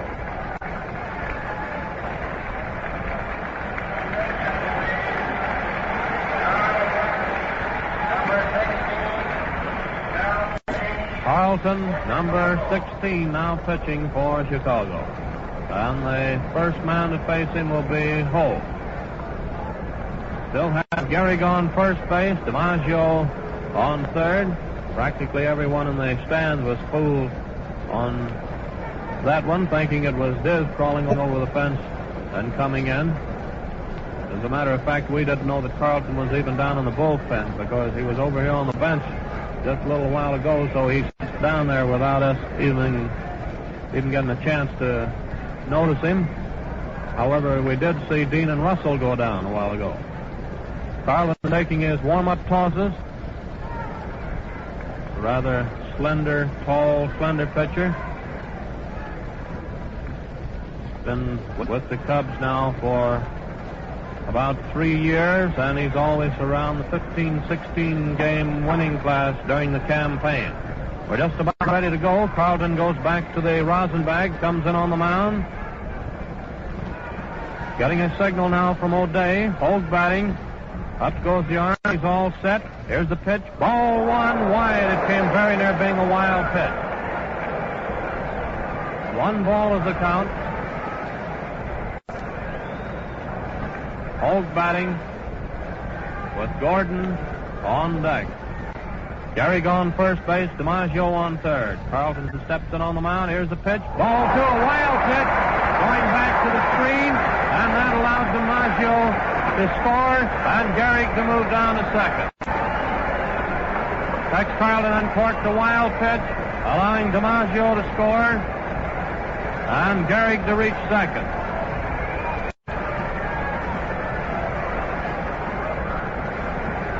Two balls and no strikes on Holt. That makes the score read 5-3 now in favor of the Yanks.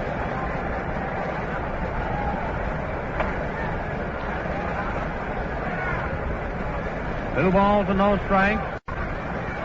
Gehrig down on second base. And the next one is a drive down the left field line for a hit. And Gehrig is in with a run. And that's 2 bases for Holt. Holt doubled down the left field line, scoring Gehrig. That's 2 runs in. 2 runs in here in the last half of the 8th, making the score read 6-3 in favor of the Yanks. And Gordon is up. Joe Gordon is up, the Yankee second baseman. Gordon has had 1 hit out of 3 trips. Carlton steps in on the mound. He got his signal. Here's the pitch. Ball 1 wide. 1 ball is the count. Carlton is standing back of the pitcher's mound now, rubbing the ball up. Steps in on the mound. Looks like they're going to walk Gordon. Ball 2 wide. Gordon is now being purposely passed. They got a chance at roughing. Ball 3 wide. Ruffing, who will be the next hitter, has had 1 hit out of 3 trips. Here's the next pitch wide, ball 4, and Gordon is purposely passed. Charlie Ruffing is up. The Yanks are leading now by a score of 6-3. Charlie Ruffing coming into bat with Frank Crossetti on deck. Holt down on second base, Gordon on first base. And 2 down. Carlton steps in on the mound. Here's the pitch. Strike 1 called. 1 strike on Charlie Ruffing. Steps in on the mound again. Getting a signal from O'Day. Looks down at second. Here's the next pitch. Strike 2. Another one called. 2 strikes is the count on Charlie Ruffing. Steps in on the mound. All set. And here's the next pitch. Ball 1 wide. 2 strikes, 1 ball. Runners on first and second and 2 down. The last half of the 8th inning. Score is now Yanks 6, Cubs 3. Carlton steps in on the mound. Here's the pitch. Ball outside and low. And there goes a man going down to third. And the throw hit in the dirt. Hack made a nice stop at the stolen base for Holt.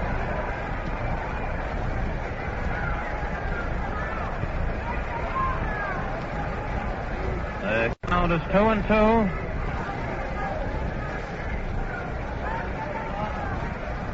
Two strikes, 2 balls, runners on first and third. Carlton steps in on the mound. Here's the pitch, and it's a foul ball going back into the stands. The count remains the same.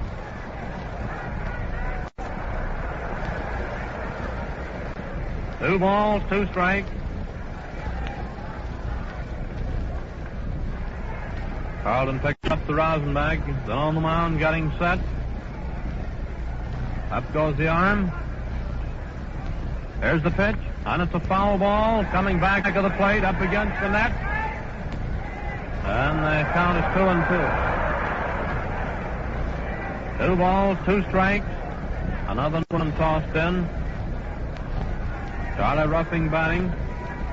Gordon is on first base. Hogue is on third. The Yanks have scored 2 runs here in the last half of the 8th on 3 hits. Carlton's on the rubber, getting a signal from O'Day. 2 balls, 2 strikes on Charlie Ruffing. It's all set. Here's the pitch. Gordon starts down. Wide ball. And O'Day faked like he's going to throw down to second and turned and didn't throw to second or third. A stolen base for Gordon. Gordon moved on down to second. Runners on second and third, and the count is 3-2 on Charlie Ruffing.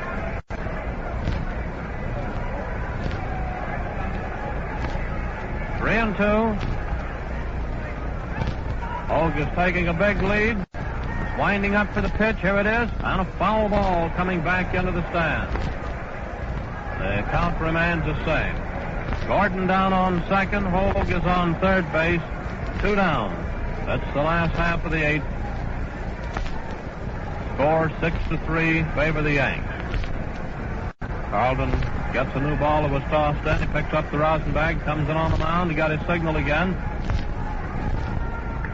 He's getting a signal now. Goes into his wind after the pitch. Here it comes, and it's another foul ball going into the stands over back of the Chicago dugout. Still 3-2 on Charlie Ruffing. Charlie Ruffing. Hogue double down the left field. His second hit, 6th inning. Carlton starts his wind-up. Ball 4, outside, and Ruffing walks. Charlie Ruffing walks, filling the bases. And I'm afraid that's going to be another pitcher in for Chicago. Just a moment. They're motioning to the bullpen for another pitcher. Let's see who's coming in this time.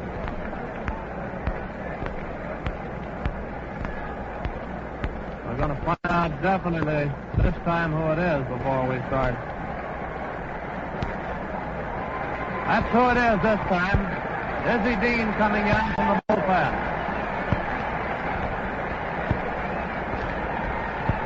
Dizzy Dean coming in. And there's 2 down and the base is loaded. Ruffing is on first base. Gordon is down on second. And Hogue is on third.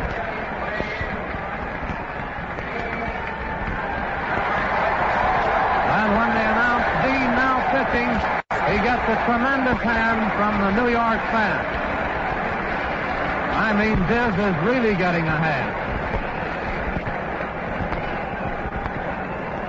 Well, we'll see now what Dean's nothing ball will do here. He's out on the mound now, starting to warm up with O'Day. The bases are loaded. 2 down. Dean still warming up. Frank Crossetti will be the man to face him. And Crossetti, by the way, was the boy that gave him the most trouble over in Chicago at Wrigley Field in the second game of the series, hitting a couple fly balls up against the left field fence, and then finally in the 8th inning, hitting one into the stands for a homer.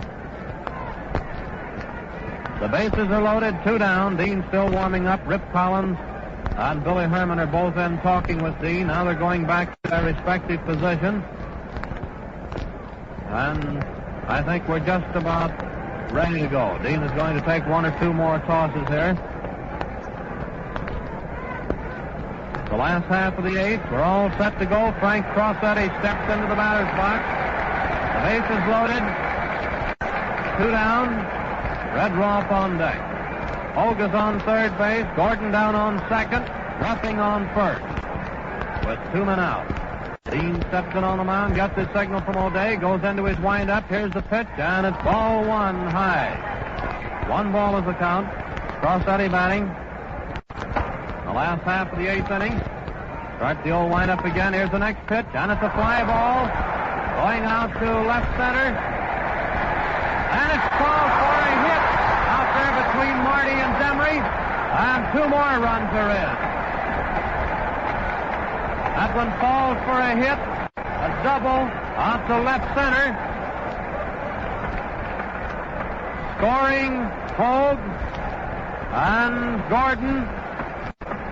Ruffing moving around to third. And Crossetti is down on second. That makes the score read 8-3 in favor of the Yanks. And Red Rolfe is up.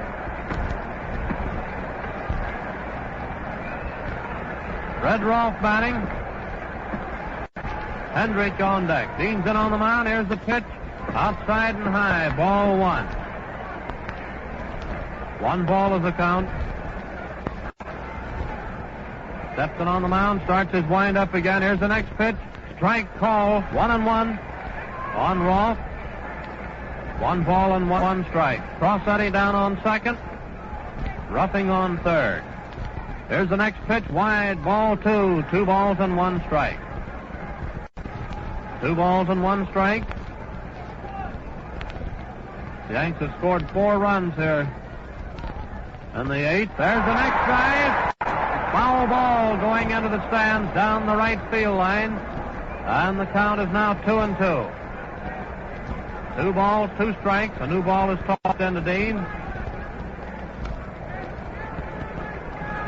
2-2. Red Rolfe batting. Dean steps in there to get his signal again from O'Day.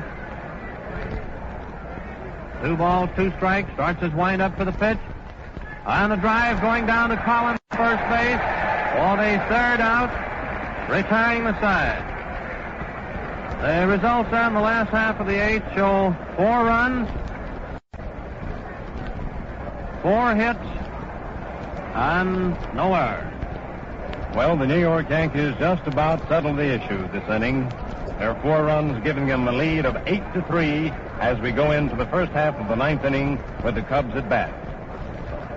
Joe Jurgis, Vance Page, and Stan Hack are the boys who are scheduled to come up to the plate, but we'll see some pinch hitters. As a matter of fact, Page is out of the game when manager Gabby Hartnett juggled his pitchers, sending in 3 relief men during that long inning, the longest inning of the series thus far. We'll have to wait for official announcements to find out who are going to be the pinch hitters, but it looks like curtains for the Cubs as they take their last turn at the plate in the 9th inning, trailing the Yankees by a score of 8-3. First half of the 9th inning, and Jurgis will be the first man up for the Cubs. And Dizzy Dean is scheduled to be the second hitter, with Stan Hack the 3rd man. This was a close ball game there up until the last half of the 8th. And the Yankees put over 4 runs to pull away out in front. The score is now 8-3. There goes Dickey's throw down to second base. We're just about ready to go with Bill Jurgis, the first man up. Jurgis has had 1 hit, getting a double in the 7th inning. He's been on twice. He got on an error in the 4th inning. That's right-handed. Ruffing comes in on the mound. Carl Reynolds will probably be the pinch hitter for Dean. Here's the pitch. Oh, ball 1. 1 ball is the count. Jurgis batting, right-handed hitter. First half of the 9th, Ruffing's in on the mound, starts his wind-up. Here's the pitch. Strike call. 1-1. 1 ball and 1 strike. 1 ball and 1 strike. Ruffing starts the old wind-up again. Here's the next pitch, and it's a foul ball. Going over to the right of the plate. Going over after it, but Gehrig tried to reach into the box after it. It went into the stands, and they counted 2 strikes and 1 ball. That was just beyond the Chicago dugout on the first base side. 2 strikes, 1 ball. A new ball was tossed into Charlie Ruffing. We're in the first half of the 9th inning. Ruffing goes back to the Rosenbag for the moment. Picks up the Rosenbag, comes in on the mound. He got his signal from Bill Dickey for the next pitch to Bill Jurgens. 2 strikes, 1 ball. Steps in on the mound, starts his windup for the pitch. Here it comes. Ball outside. 2-2. 2-2. 2-2. 2 balls, 2 strikes. 2-2. First half of the 9th inning. Steps in on the mound again. Goes into his windup for the next pitch. And there goes a drive going out to right center for a hit. And Jurgens is on first base with a single. Jurgens gets a single to right center. And Carl Reynolds coming in to bat for Dizzy Dean.